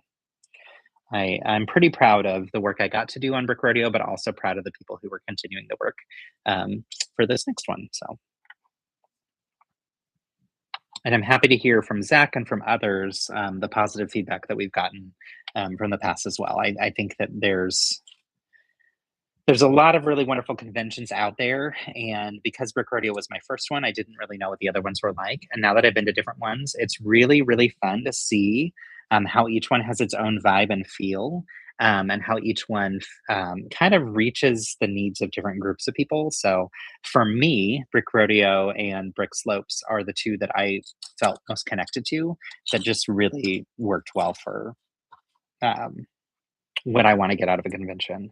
And then I would say the next step for me would be when we went to Scareback. It was incredible to meet people from around the globe that I've known for years. And so I highly recommend that.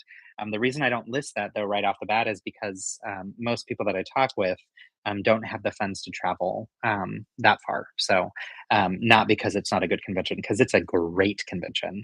And there's so many unique things that you can do only in Denmark that make that an incredible experience beyond the wonderful community of people.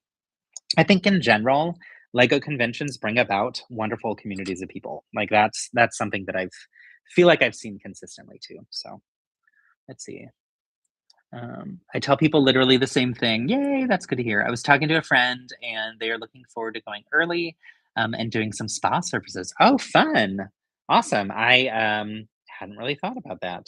I am not super familiar with the venue that it's at. I haven't been to um, Kalahari resorts yet, so I didn't even really look into the spa stuff. But I'm glad to hear that it exists, and glad to hear that maybe some people can make use of it. So, all right, here are the claw feet, which are cute and a little precariously built, but we've got those holes in the bottom from Technic parts.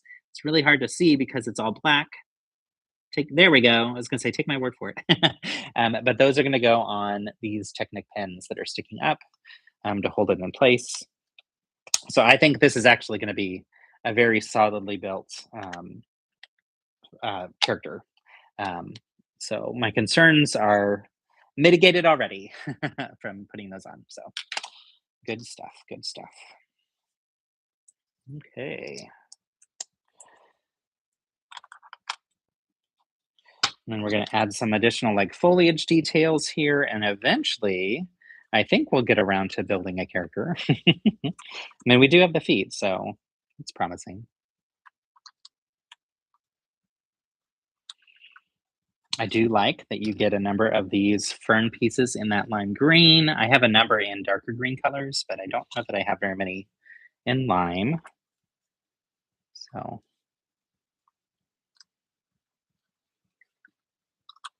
My hope and goal, I was chatting with Zach about this actually in Instagram this week, but my hope and goal is to be able to go to Brick Slopes, Utah again. I don't know for sure if I can yet. And if I go, I don't know if Philip will be able to join this year, which is a bummer. So we will see. It's just that, travel will cost money. And also, I'm in a different situation with work stuff, working more independently to where I don't need to request time off and all that kind of stuff. It's different when you have a team and you're working at a global company. So um, we'll see what happens. But I'd love for him to get to go with me, but I would love for sure to get to go. Period. So um, I will keep you all posted if we end up going. I would love to eventually get over to Chicago as well for Brick World Chicago. That's one that we've never been to. And at some point, some year, Philip and I are going to have to go together to that one. It just hasn't been able to be on the schedule, mostly because of Brick Rodeo being around the same time.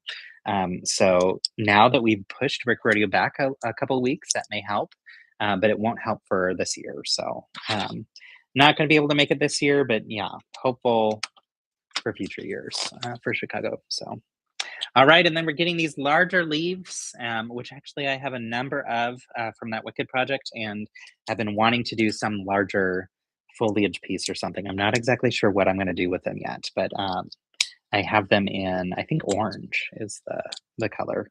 The skirt that I made for Makara for that project was initially going to be the colors of the top of the Munchkin Lane house. So red, reddish orange, and orange. And we ended up pivoting to doing all black instead, which was the right choice for sure. But because of that, I have an abundance of parts in those colors.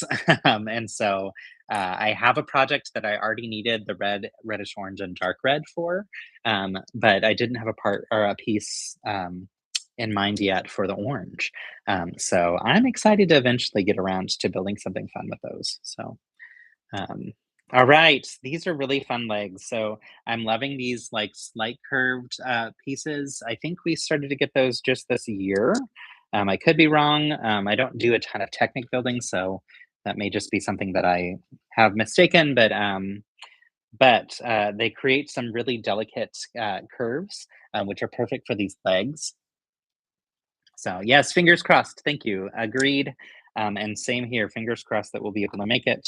Yeah, that we'll have many, many more opportunities to hang out with friends and see people like you, Zach. Like it's always been so great to get to see you at different conventions. And I remember our first Brick Slopes. I was like, "Yay, Zach's there!" Because I really like knowing somebody that's going to be at the convention and not just being like, I don't know very many people yet, so it was comforting and exciting to see that from the beginning.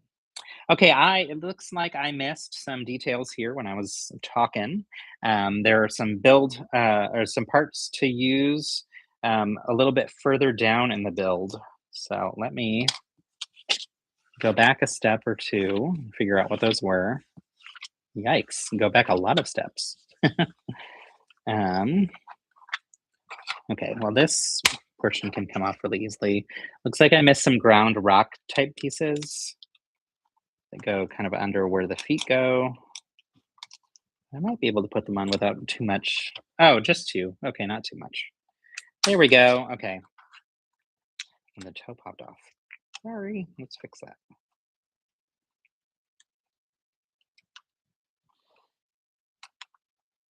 All right, there we go. So now that's a little bit more fleshed out of details on the bottom there. And then there's this extra dark gray 1x2 that doesn't make sense to me.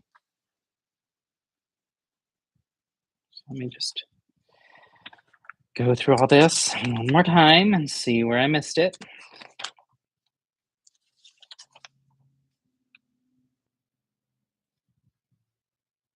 Ah, wait, no.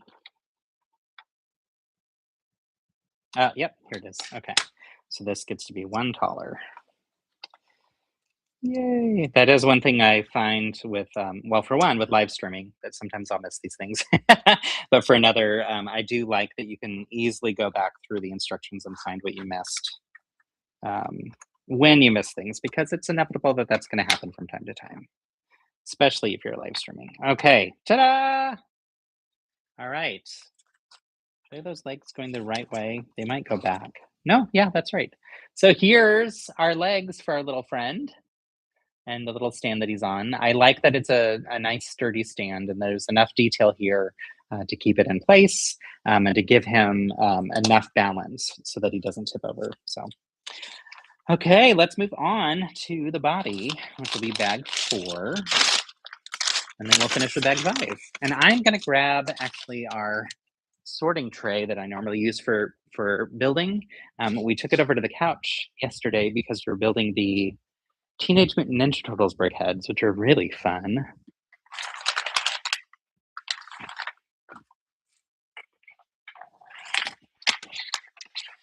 Yeah, we've got, I think, 6 of these sorting trays, 5 or 6, and I use them mostly when we're building, but I also end up holding parts in them in between builds, which means that I often have these full of different things and not accessible for building. So, but they're great because they have that little lip that can pour out really easily.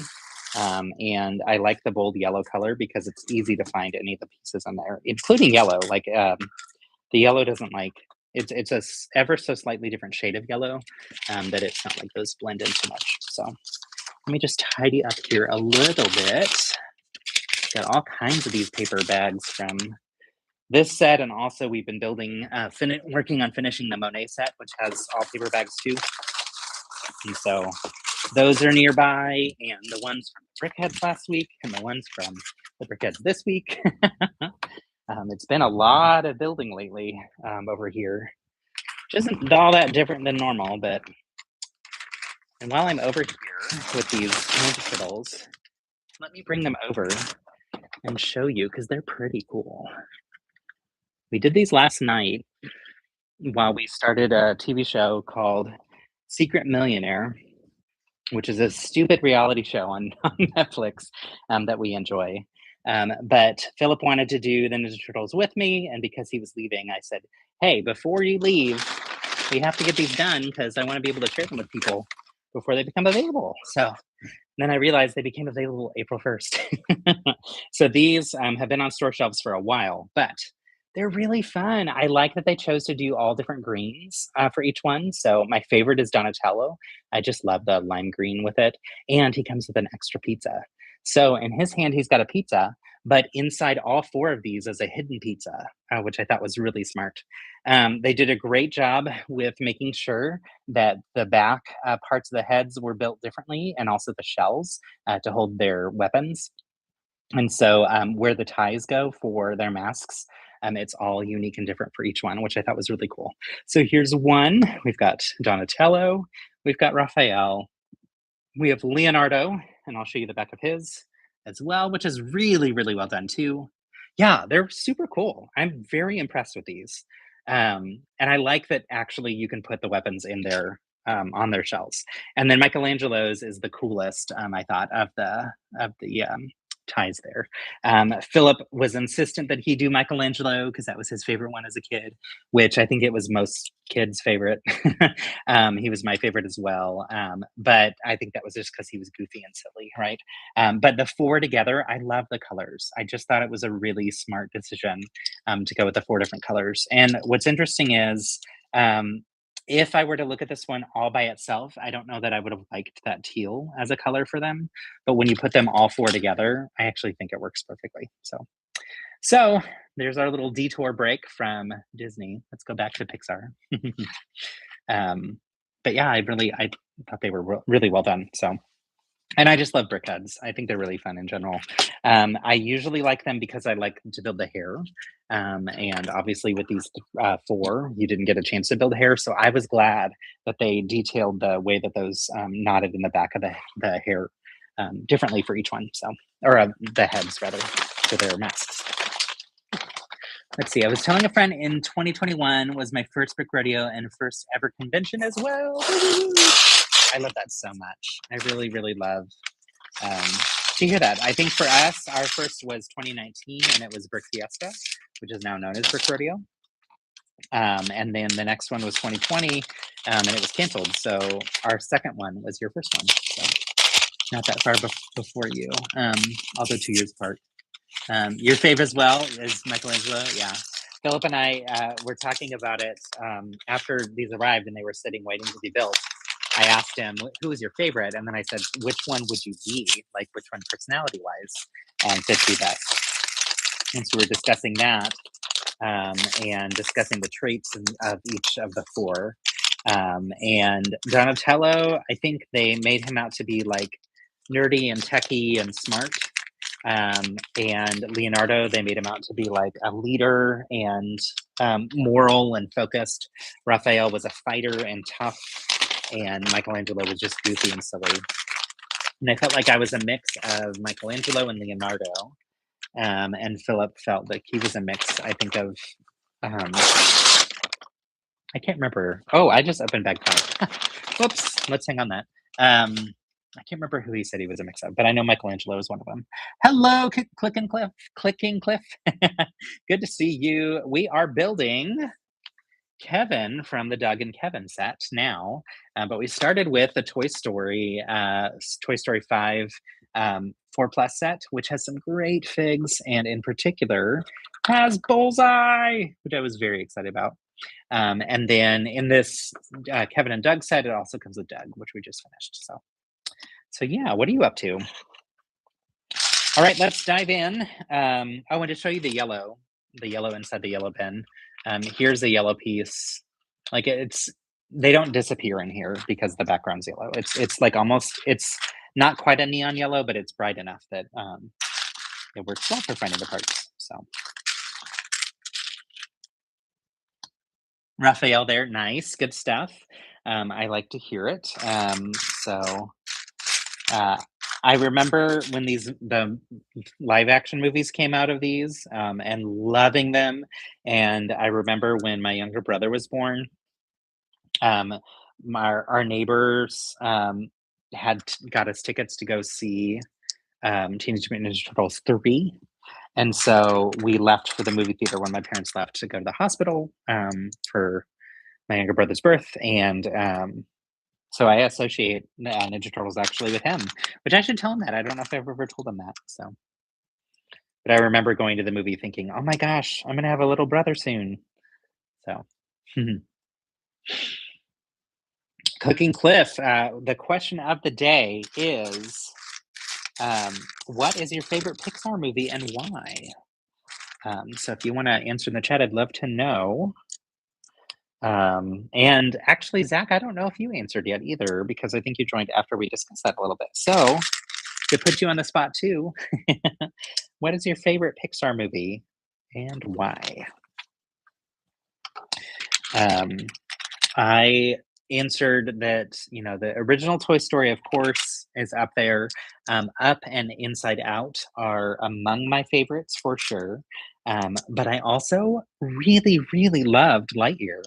And I think it's highly underrated and didn't get the flowers it deserved.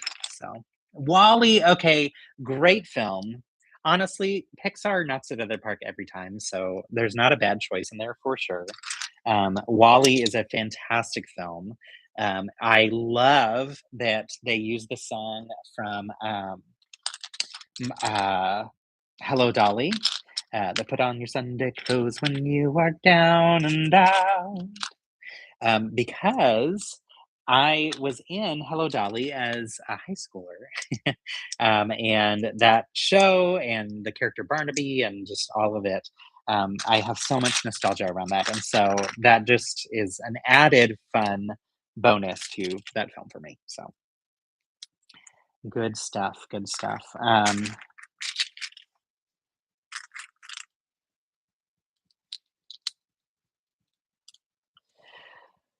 I love musicals, and I think that's also part of the fun with a lot of the Pixar movies is they've included music in some way, not necessarily as a musical per se, but have had great use of music within the films. But movie musicals are always really fun for me as well. So that's where I've gravitated towards a lot of Disney films in general, because I really love the music that's there. So that's a piece for me too. So just funny because the movies I mentioned, I don't think any of them are musicals, but the music is so key to them. I love Michael Giacchino, who is the composer behind. I think he did Up, and he also did Inside Out. And it's interesting because he's also done a ton of Marvel movies, so like very different vibe for him as well. But just incredible, incredible musician, so and composer. I'm a terrible theater kid. Can't say I've seen or heard Hello Dolly. No worries. I always get it confused with My Fair Lady. I almost said that the song is from My Fair Lady. So that's a common misconception, I think, or at least between the two of us. Also, you're a theater kid? I did not know this. I don't think. Were you? Tell me about that. We need to talk about this more. I need to know more. What other theater kids are out there? Any other theater kids in the chat? If not, where are my people? Why aren't you here? Theater was so much of my life for so long. It also was for Philip as well in such different ways and similar ways. I love that we have a lot of interesting, weird things in common from our growing up, and also that we have some very different things too. So, but yeah, again, bad theater kid or gay. That's funny. No worries whatsoever. I think that's funny. Yeah, theater was a huge part of my life, growing up, and it's something I actually really miss doing. It just took too much time. So, as an adult, I was involved in theater for a while, and my first 2 years actually living in Austin. That was how I made a lot of my friends initially here. So, I miss it, but I don't know that I have the stamina to dedicate to that, or the I don't know, maybe not stamina, but it's the commitment to be in a play or musical. Just it takes so much of your time. So you just got into it later in high school. Okay, fun, nice. I That was something that I did like as a very young kid. I loved performing. I loved being on stage. It was so much fun to be in front of people and to be able to play a character and be someone completely different than I am. I really enjoyed diving into a character, and so that was just a big part of my life, and I think it also shaped a lot of who I am as an adult, in some really good ways too, and gave me a lot of confidence in front of people, even though I lacked confidence in a lot of other ways. I was able to turn it on, if you will, which has served me really well in work life and other areas too. So, but I would also say that I'm an introvert, even though it doesn't seem that way to people often. My energy gets zapped from being around people. So, all right, just to give you a glimpse right now, we are getting some of those beautiful colors all together. Right now, it's like more the jewel tones at the end of the tail.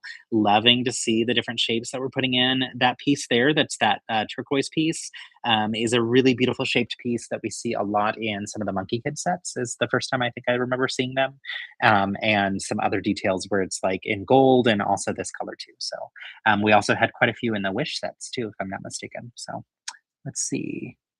It is so much work and so much dedication. It takes all of your time, for sure. And while I loved it, it felt like it was kind of a season in life for me, as opposed to something that I want to continue doing. But the performance part of it, I really, really miss, and the community part of it. It was so fun to connect with new people with every show that you were in, and make new friends, and I don't know. There's just something unique and special about putting on a show and performing with a group of people that you can't really replicate in other ways with other jobs and competitions and stuff. So I know that there's some element of that you can see with things like doing a collaborative Lego build or whatever. I do think some people can get that same type of feel out of that, but there's just something a little bit different to me about performance when it's coming from your voice and your personality and all that kind of stuff showing up too. So fun hanging out and talking. Thanks for joining, Stefan. Hope you have a wonderful evening, and yeah, we'll see you again soon. Really appreciate you engaging in the chat too. It's always fun to connect with people here. So, and it's always more fun when people are all kinds of talkative. So, thank you for that.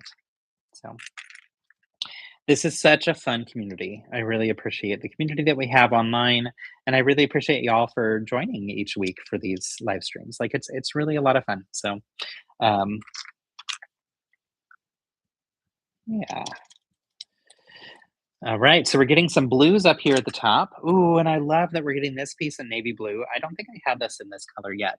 But these pieces that are great for hinges and movable parts.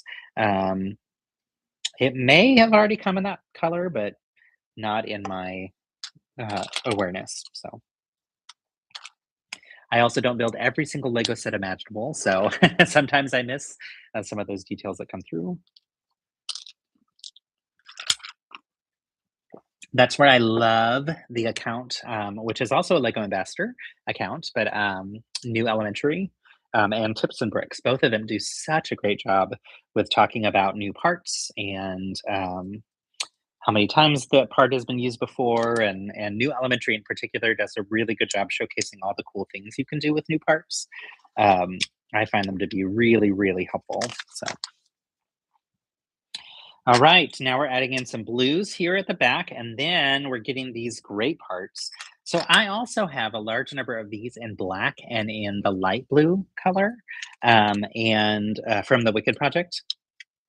And we had toyed with using them multiple times in different builds for the Wicked project, and then ended up scrapping those ideas. So now I have those huge pieces that I'm like, what am I going to do with them? But they make for great shaping for things like this bird. Like this is really, really perfect for the top parts of the feathers. I think that's a really nice thing. It's also great if that were the underbelly. I could see that as well for a really good use.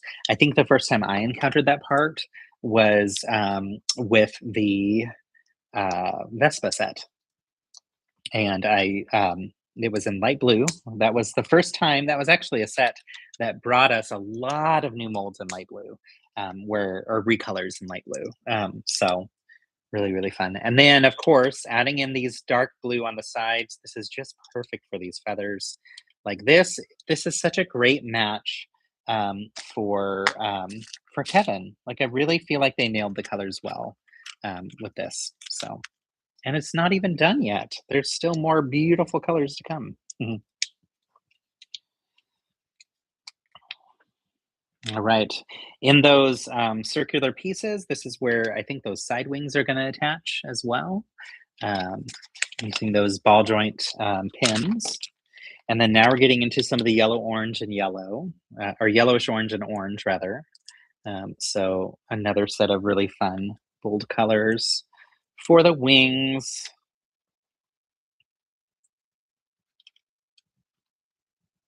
Right.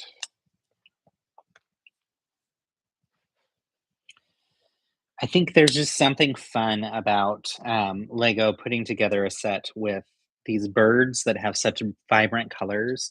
And I think that's why I saw so many wonderful mocks where people attempted that because it's really challenging to get the color blending correct and make it look the way that it's supposed to with the right intention and the right impact. And I feel like Lego just nailed it with this. It's really, really beautiful. All right, so adding in some additional blue details here, blue and purple, and down here on the bottom. I just have to make sure I have the like right shape for this because it's these little teeth pieces that kind of curve down. Do you know, will you be able to ever show the finalized Wicked projects in person or at a convention? My goal is to show them at Brick Rodeo. So yes, that is the hope.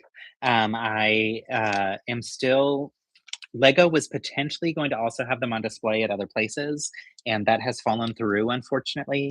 But that means that they're all in my possession, and I'm able to show them if I want to. They said that you know they're fine with me doing that. So I am hopeful that I'll get to do that. The reason I say hopeful is because there's a possibility that there's a Wizard of Oz festival type thing that may get to it may get to be displayed there instead. And I would welcome that, but I would love to get to display them where I'm there to talk about it too. So So we'll see, but fingers crossed that it is going to come through for me to be able to use with rodeo. So yeah, that's my current plan. And I also have a plan to interview the incredible women who worked with me from a company called Hook and I. They did some of the work on the projects as well, in terms of like sewing the Lego fabric that I built, and other pieces. Like there was a butterfly piece, and they figured out how to attach all the butterflies on, and then I brick built all the butterflies, and so together we collaborated on it. So I'm excited to also hopefully interview them online, and share with you more about their amazingness, and B, get to showcase their great work with this in person too. So we'll see. I will let you know if that comes through. But I'm glad that you're excited to hopefully see it. That's encouraging to hear. So all right. So now we have these little leg connectors that we're going to use for the legs, and it installs at a really unique angle, so that he will stand upright like this. So yeah, that's pretty cool. And then let me finish out the colorful details on the other side, and then I'll give you a glimpse at what this looks like, because it's really, really spectacular. This has been a build that I've been, it's been sitting in our house for way too long, and I've been really wanting to do it, but other builds took priority for review, and then also our trip and everything kind of got in the way of making the progress that I wanted to on all these things at the same time. So glad to finally get around to it today.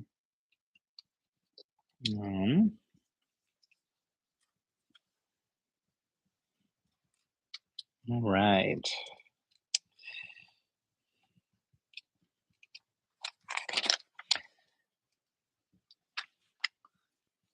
I remember thinking of Pixar. I remember going to see Up for the first time with my best friend in Miami. And she and I went, and I remember sobbing with her in the theater at the very opening, when they have the opening song called "A Married Life," which is just so sweet and so sad. And yeah, it's so interesting. Like I have such distinct memories of going to see all these different movies for sure. So I'm curious if any of you have strong memories of going to see specific ones. I also really strongly remember going to see Toy Story when I was younger. So, all right, we have finished this side and this side. You can see those black pieces is what it's going to stick in. So this will sit just like this, and it creates that perfect angle for Kevin to stand, which is really nice. So, and now on to bag 5, the final bag. The final countdown. All right. So, like I said, next week I may still do my regular weekly Wednesday live stream, but I'm also going to add in a Monday, May the 4th live stream. I believe. I just keep an eye on my page, and I'll post the live streams as I know for sure what I'm going to do with them. But that's the current plan, so that y'all can celebrate Star Wars Day with me on the actual Star Wars Day and not the week of. So we shall see. Let's see. Same with Up. We watched it at home as a family, and my niece told me at least they get the sad crying part out first thing in the movie. Right? Oh my gosh. And such a like beautiful and powerful moment for that film. It's honestly very cruel of them to do. How dare they make us cry? So good. Oh, and there's going to be a very large balloon for this. I saw the balloon in the images on the box, but I didn't know how big it was going to be. So I'm going to look and see the Oh, interesting. Okay. So we are building the side wings, and this is where we get some of those other beautiful pinks and purples and magentas together. And I'm really loving the use of these tiles for this. So, and you're right, couldn't be more emotional tearjerker. I mean, they just nailed it with that for sure. They did such a good job with it and made us all weep for sure. It's just so beautiful and sad and powerful. And it tells you everything that you need to know about Carl. Um, like, they really set up the story of who he is and why he's so grumpy and sad and lost and just missing his wife, missing the love of his life, and because of that, just can barely hang on. Like, and that established his character so perfectly, so that when we get to the very next scene and he's much older and he's this crotchety old man, we get it. We understand why. Like, he's seen some things, you know? That was it was just so powerful and so well done. And yeah, major, major kudos to them for making us sob and weep and cry and laugh. And it's yeah, Pixar and Disney, excellent storytellers. Which I mean, that just goes without saying, right? There's a reason they're so successful. All right, this is so pretty. I also love the juxtaposition of these bright colors, or these darker, um, excuse me, the colder colors, with the warmness of the bright orange popping out underneath. It's really, really satisfying. So we're going to make one of each. Let's see. Very close to real life circumstances. It really is. And I think that's one of the things that I love the most about these films is they really teach empathy. I am a huge proponent of empathy being a major, major influence in the way that we see and interact with the world and in our ability to navigate caring, positive, healthy relationships with people. And I really love that these movies drive home that point and help ensure that people really start to get it and start to understand why it is important to care for people, why it is important to know or to accept that everybody comes to the workplace. Everybody comes to, their volunteer gig or whatever they're going to with a lot of baggage, a lot of stuff that's happened. You don't know what people are going through. And so if you have a little bit of grace for people, then you're bound to have a much more positive experience with them. And they're bound to have a more positive experience with you as well. So there's my rant for the day. Empathy is important. Empathy is a leadership skill. Empathy is critical and we should have more of it. And you can develop it, which is also really cool. The research shows that people can actually develop and grow in their ability to empathize by exposing themselves to difference and by like through the power of storytelling, which we see through things like the incredible stuff we see in Disney and Pixar. So yeah, all right. Here's what that looks like on the side. Really beautiful. And then just above that, we are going to finish the details with some dark blue and regular blue, or bright blue, I guess,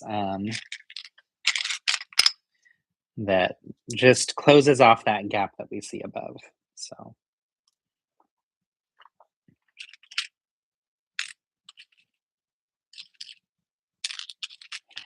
that's one of the things that I really focus on in my leadership consulting is the concept of empathy being a leadership skill, because it absolutely is. The best leaders are those who are able to connect, and you're able to connect authentically when you're able to empathize. And so yeah, that's a big reason why I wanted to be a consultant, was because I wanted to coach people into developing and strengthening their ability to connect across difference and such. So that is woven into everything I do, professionally and even personally too. So let's see. On the Pixar theme, has everyone seen Hopper's thoughts, reviews, or Hoopers going this weekend? We have not seen it. And I'm really disappointed that we haven't seen it because I typically love these films so much. But that one just kind of like slipped the radar. So we need to let me know what you think because I don't think we'll get around to seeing it this weekend. It may be out of theaters by the time we get around to seeing it, which is a bummer because we usually like to go in person to films. But yeah. Okay. So with these finished details, gosh, it even supports the shaping of this even better. Like, that's just, yo, that's magical. It's so beautiful. And these color gradients, I'm just in love.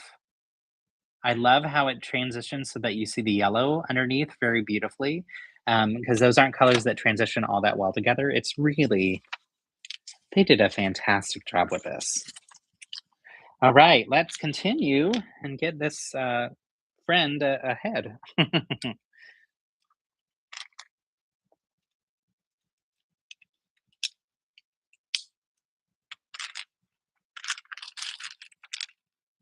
I haven't really heard anything about Hoppers, to be honest, which is interesting. I feel like usually these movies come out and I hear so much about them, and also usually we go to see them pretty quickly and just totally slipped our radar. I do think it came out probably around the time when we had our trip, so that was probably part of it too. Um, but yeah, I'm trying to think of the last Disney movie that I remember seeing, and it might have been Zootopia 2, which was really good. We really enjoyed it. I almost watched it again on the plane, actually, on the way home because we had like 8 hours on one flight and 3 on the next. But I think I ended up sleeping through part of that time. So I did watch a musical on the plane. I watched Merrily We Roll Along, which is incredible. We'd seen it on Broadway with that same original cast, which was phenomenal. And I loved watching it on the plane though too. It was a great way to pass the time and keep me awake because we wanted to stay awake the whole flight there so that or no, I think we wanted to sleep on the flight there and then it was stay awake on the way home. I can't remember which. I think anyway, it helped me do whatever it was I was wanting to do. um but yes, it's such a good film and the music is amazing. So it's been out a while, I guess, I suppose, not up to date, honestly. When I say going this weekend, I mean, I think it's been announced digitally. Oh, cool. Okay. Yeah, it very well could be. Like, they've been speeding through the process of getting movies on digitally, which bothers me because it's chipping away at people ever going to the movie theaters. And also, I like it because then we don't have to go to the theater and spend a lot of money. So, both and. We love going to see films at a theater, even more so than watching them at home, but we don't have the funds to see everything all the time. And we definitely enjoy watching movies at home a lot. So, you know, uh, it's good when they're available that way too. So, um, I was gonna say too, I was looking recently at what films were showing, to see if we could just go and see something, and nothing was available that we were excited about. And so I don't think Hoppers was in the theater at the time because I think I would have at least seen that and been like, "Oh, maybe we should see this." So all right, now we're building his face, which is so fun. I'm also loving this use of this piece in the recolored navy. I don't think we've gotten it in the dark blue yet, so it's nice that that's available to us now. So, um, oh, another film that we prioritized seeing them in the theaters that I was kind of disappointed by was the Mario movie. I was really excited about seeing um, Mario Galaxy because that's actually the game I'm playing right now. Philip got it for me for Christmas, and it just wasn't great. It was fine. I think part of it is this is one of the times where it was geared at children, and we just did not appreciate that very much for us. So the story was just meh, which is a bummer because the first one I thought they did a really good job with, but I felt like they maybe rushed the storytelling process and just didn't flesh out a great story, or maybe I wasn't the target audience and that's fine too. But it was disappointing for sure. So Okay, I'm loving this very long beak. That's perfect. So, hi, Bev. Welcome. I am just about to finish. Kevin. His coloring is beautiful. Absolutely beautiful. So, hope your workday was good. Everyone has been saying Mario 2 wasn't the best. Oh, really? So, I haven't really heard from anybody else about it. But Philip and I both felt that way. So, I was like almost afraid to say anything negative because I was like, maybe people loved it. Y'all, there's a new recolored part in here. New to me. Um, so if you have seen our Wicked build, you know how much I love, love, love the tulip piece. But now we have it in teal, in that dark turquoise color. Oh my gosh, I did not know this was coming out that way. That's cool. Yay! I love recolored parts. All right. This is just, it's so well done. It's really so well done.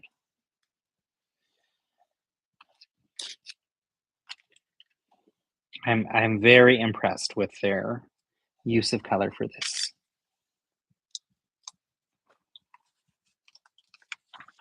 Oh my gosh. Okay, so we are gonna get the trio of turquoise little things, and it's the perfect little touch to add the little feathery details on the top of his head. Like this is exactly what it's supposed to look like. I'm in love. Good job, Lego. Oh, and the eyes are a little bit high to me. I feel like they should have been a little bit lower, but maybe not. All right.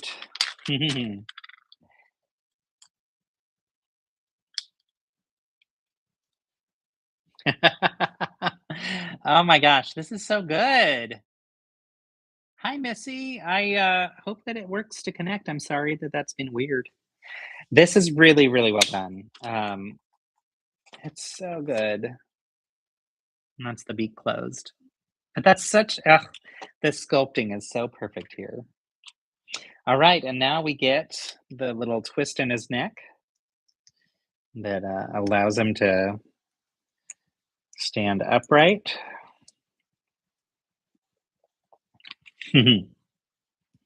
So cute. All right, and the nice thing about this is you can twist the neck so it swivels, which is good. Missy's here. All right, and this is going to curve like that.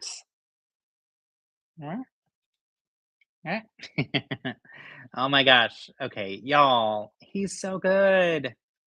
This is really well done. I'm loving the angle. I feel like the angle is really spot on. I also am loving the colors. Let me hold it from the bottom so you can see the colors. They just did such a fantastic job with the color work here, all the way around to those tail feathers and the head. This is just, it's so well done. And it goes so perfectly with our little Max, whose head is perfect. Just like adorable for sure. Right? It's just gorgeous. Really great brick built beak. Almost could substitute a brick separator. Ah, that would be cool. That actually would have been a really fun. Okay, let's just, for the fun of it, I love that you said that. If we could find a way to attach that, that actually would have been okay. That would have improved on it. It's too thick and it has that little thing sticking out underneath, but I don't care. That's so fun. That's awesome. That's awesome, Zach. Um, yeah, like obviously this one fits in perfectly for that, but I would have rather have seen the use of a brick separator. That's really great. If anybody wants to do like a slightly more upscale version of him, you could use this. Please do give credit to Zach. That's awesome. That is awesome. Yeah, Doug is so cute. Just really, really cute. And I love the cone of shame. It's just perfect. So if we put his ears down, it shapes a little bit more like the cone of shame. I love his little, if you do the head tilt. Huh? And that nose is perfect. And the little tongue. It's really, really cute. All right, let me zoom ahead. Oh, I'm not done. He has some wings. I just looked over and I was like, wait, where did all these pieces come from? Yeah, there's some more wings. So I was bragging on him and he's not even finished. Whew, good night. This is fun. Okay, Bev and Missy, my Austin friends. I am going with the good friends tonight to get some Asian food because that's a type that Philip does not like. So while he's out of town, I always get it. Do you have any recommendations of where we should go? Do you like Asian food? Be very careful how you answer this question. If we want to stay friends, just kidding. Okay, here we go. Gotta finish these beautiful, beautiful wings.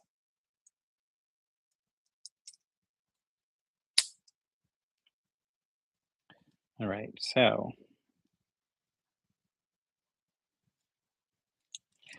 okay, here's one,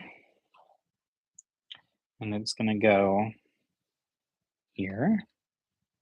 They're the tiniest little wings. That's awesome. You don't eat it. Okay, Bev. Never mind. What about you, Missy? Do you eat Asian food?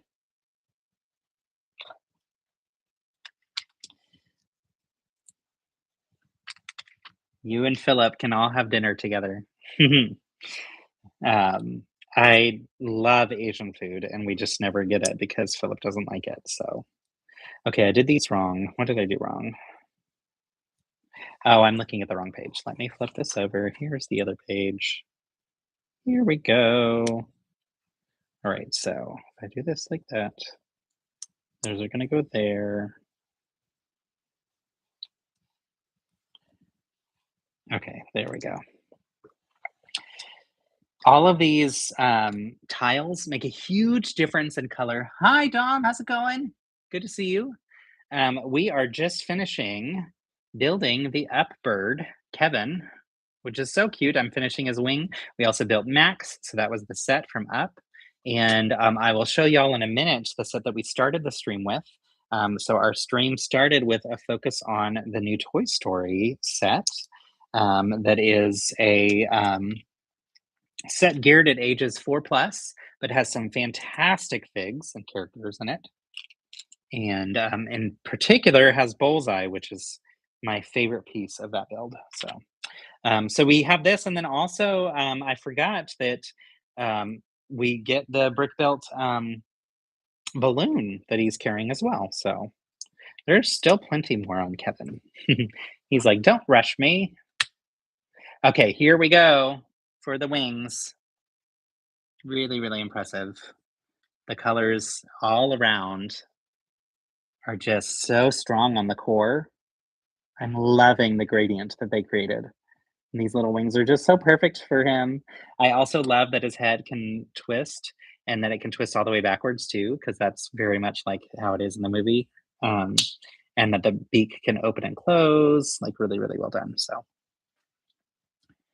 let's see. Do you usually get beef, chicken, or seafood when doing Asian food? Good question.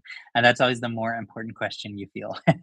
I tend to do, actually, I rotate between them, but I tend to lean more towards chicken than any. Seafood, it depends on where I'm at. If it's near a coast, then yes. But otherwise, I typically avoid it. Although I do shrimp spring rolls often because I love them. So. Let's see. You bought something great a few days ago.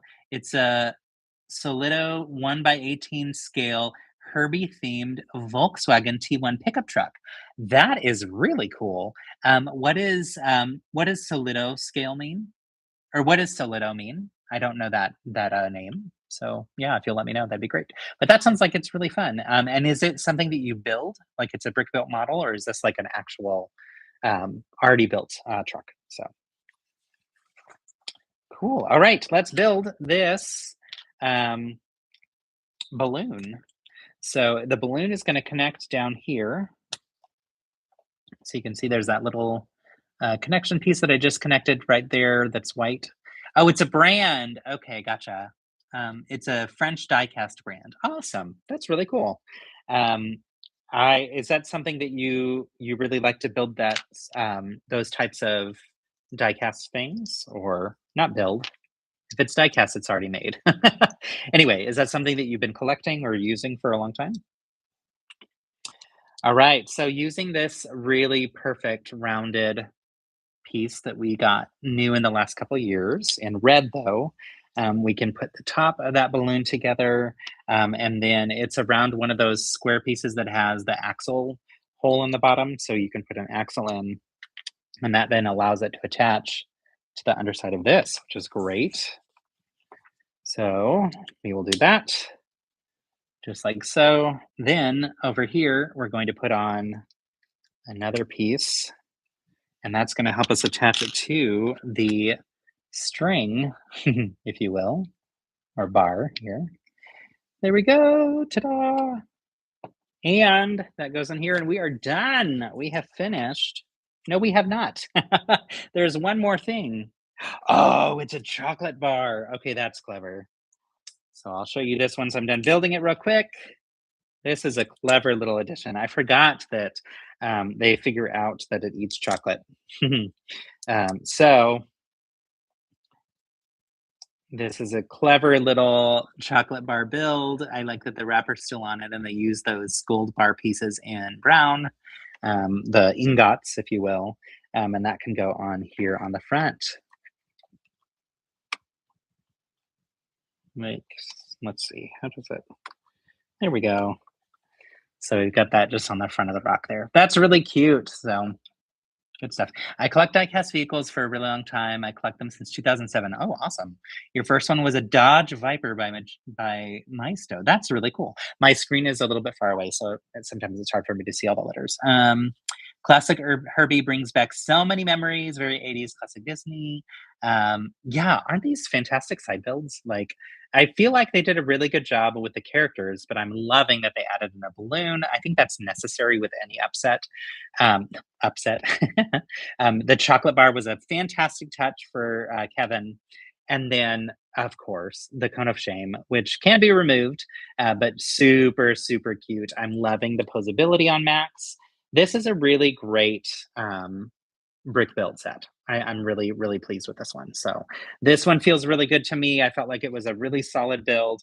It also comes with my adventure book, great stickers here, and a really fun build that when you open it still keeps that piece there, which has a sticker that looks like the string that ties it open.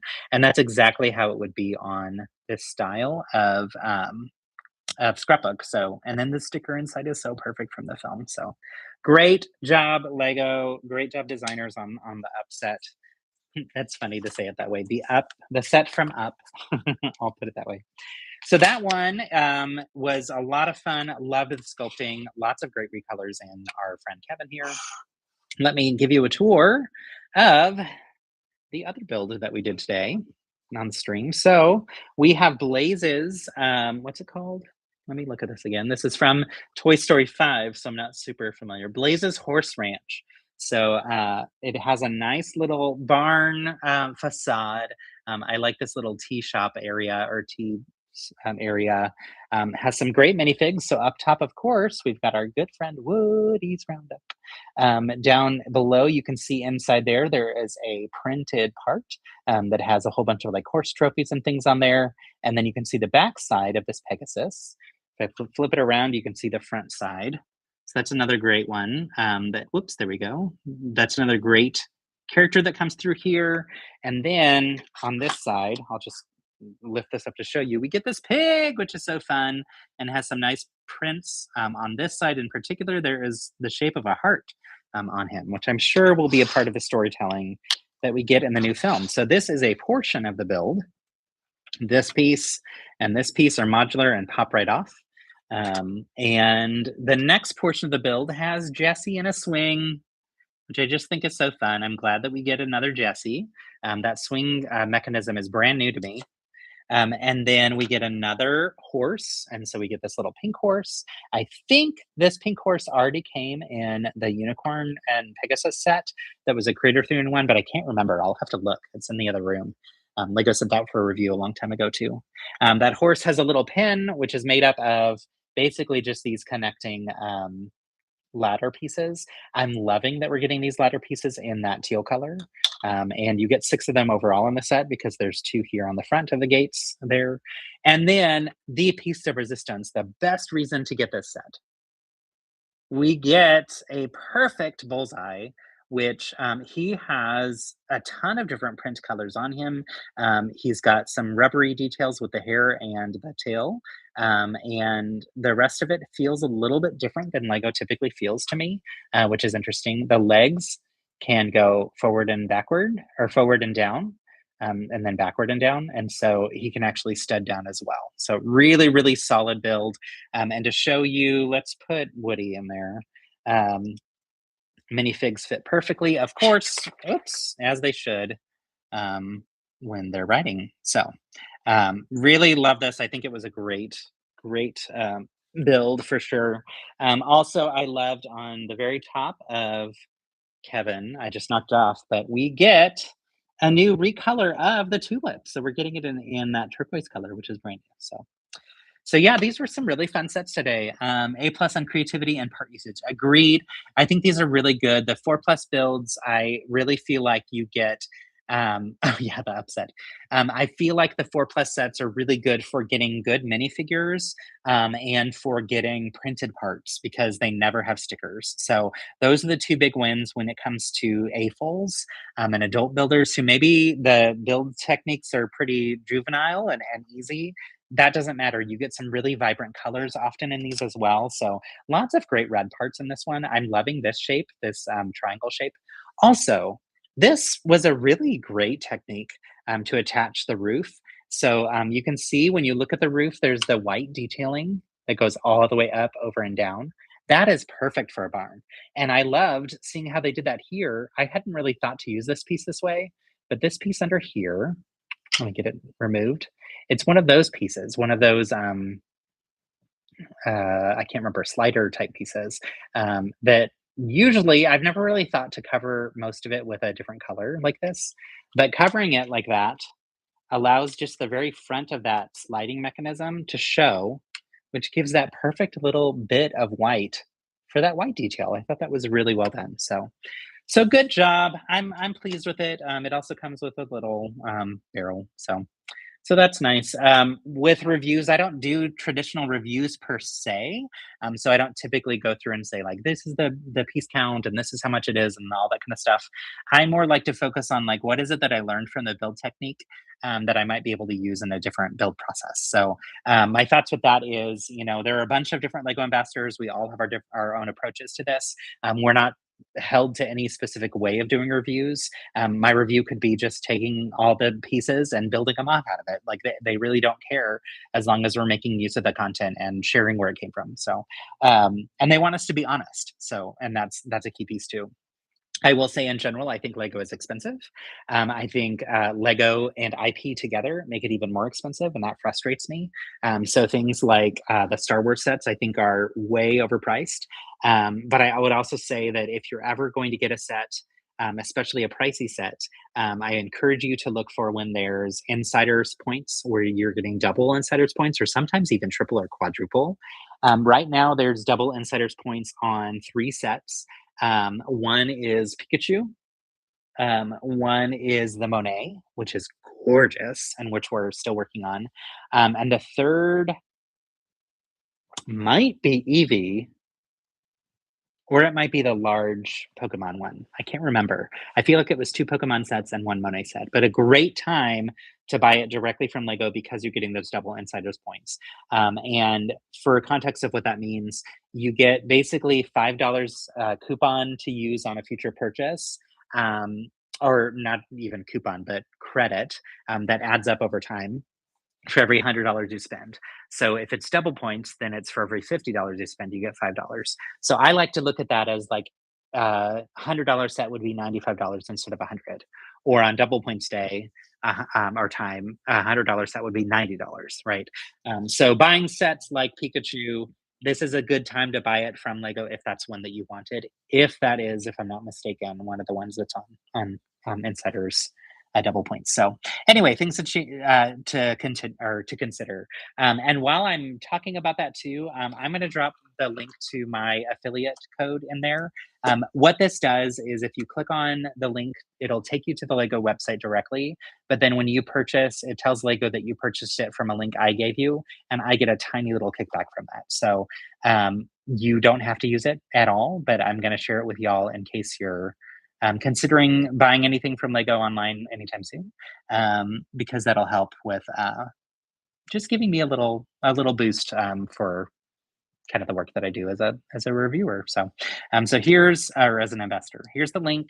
Again, zero pressure, but yeah, check it out if you're interested. The link looks weird, and that's because it comes from Rakuten, which is the website that does all of our affiliate link stuff. So it becomes a ridiculously long link. When you click on it, it goes directly to Lego. That just tells them that it's from me. So these were a lot of fun. The other set that I showed on this stream, but I didn't build, were the really adorable brickheads from Ninja Turtles. Here's Donatello. I love that he comes with a bonus pizza, and each of them hidden inside, and actually hidden really well inside. It's built into where you have to completely unbuild it to find it. All four of them have a pizza in there too, and it's actually this specific print of a pizza, which is a newer print that Lego has created that I actually really like. So you get 5 pizzas from this one if you get the brickheads. But what I thought they did a good job with these Ninja Turtles is they did a good job with choosing to do 4 different colors in greens for each of their personalities, and I thought that was fun. It's interesting because if you looked at just Michelangelo alone, that turquoise feels weird to me, but when you put them together with all 4, I feel like it actually works brilliantly. So they did a good job with that, and then when we turn them around, the back of their shells is where they can attach their weapons, and all of them have different weapons and different attachments, so the builds for those are different for each one, and also the builds for how their masks tie on are different for each one.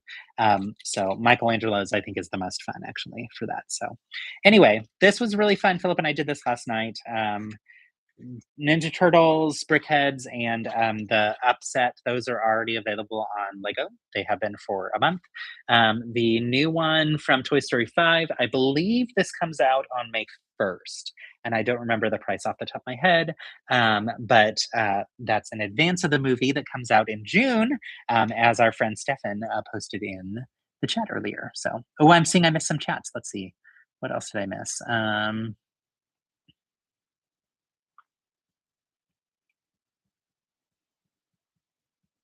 I like that it's a new balloon build versus the minifig version. Yes, agreed. And it's larger, which I think is great for the scale of this. It's fun to get different build techniques to build things that you've already learned how to build, which is fun. Love the dog too. Agreed. Jada Toys also made a 1/24 scale Herbie the Love Bug, which also comes with a tire rack. That's really cool. I love learning about different brands and different ways that people are different hobbies like collecting diecast models and those types of things too. That's really fun. So yeah, the 4+ sets can be great. A+ on creativity, part usage. Thoughts on the Jada Toys 1/24 scale Disney cards diecast models? To be honest, I don't really have any thoughts on it because I've never seen them. So I unfortunately don't feel like I can weigh in on that too much. Have to check out the deal on the Monet. Yeah, it is a really good time to get it. I think that one was around $200. So that would be $20 back that you would be able to use on a future purchase. For reference, it's Pikachu. Thank you. Pikachu, Monet, and Eevee that all have 2 points. I really appreciate you looking that up. Those are the ones that I was thinking were in there as well. Typically, I will save my insiders points until there's a set that I really want, and then I will use them when it's on regular price without double points. Because if you use your points when it's double points, you kind of lose out on the benefit of it being double points. So I recommend buying when it's double insiders points, and then but with like cash or with money, and then using your points later when it's full price and you just want to knock down the price a little bit. So yeah. Hot Wheels needs to bring back Herbie. They also made a 1/18 scale Herbie back in 2014. That's really fun. I also love when the scale is mentioned, like how clear those scales are. One thing that's been really fun is on my build community, we've been building mini what do we call them? Minilanders, which is the Legoland scale for the characters that live in Miniland. And those characters, oh, thank you, Zach. I appreciate that call to have people like and subscribe. Yes, I'd love to see y'all continue. I do this every Wednesday. And next week we'll also be doing one on Monday for Star Wars Day. Anyway, Minilanders are scaled at, I think, 118 or 114. I'll have to double check. I can't remember. But I like seeing when those scales are all kind of spelled out and connected. All right, that wraps up our builds for today. I am gonna log off for the afternoon, go get some delicious Asian food, and have a good time with my friend. Thank you all so much for joining and for chatting. It's really, really sweet to connect with all of you, and I so appreciate you engaging in the chat and keeping me company as I build out these fun sets. Penny's over here. She's coughing because she just jumped off the couch, and that always makes her cough. But she says hello. And Philip says hello as well as he heads over to LA. Have a wonderful evening, y'all. Be kind, be wonderful, build kindness.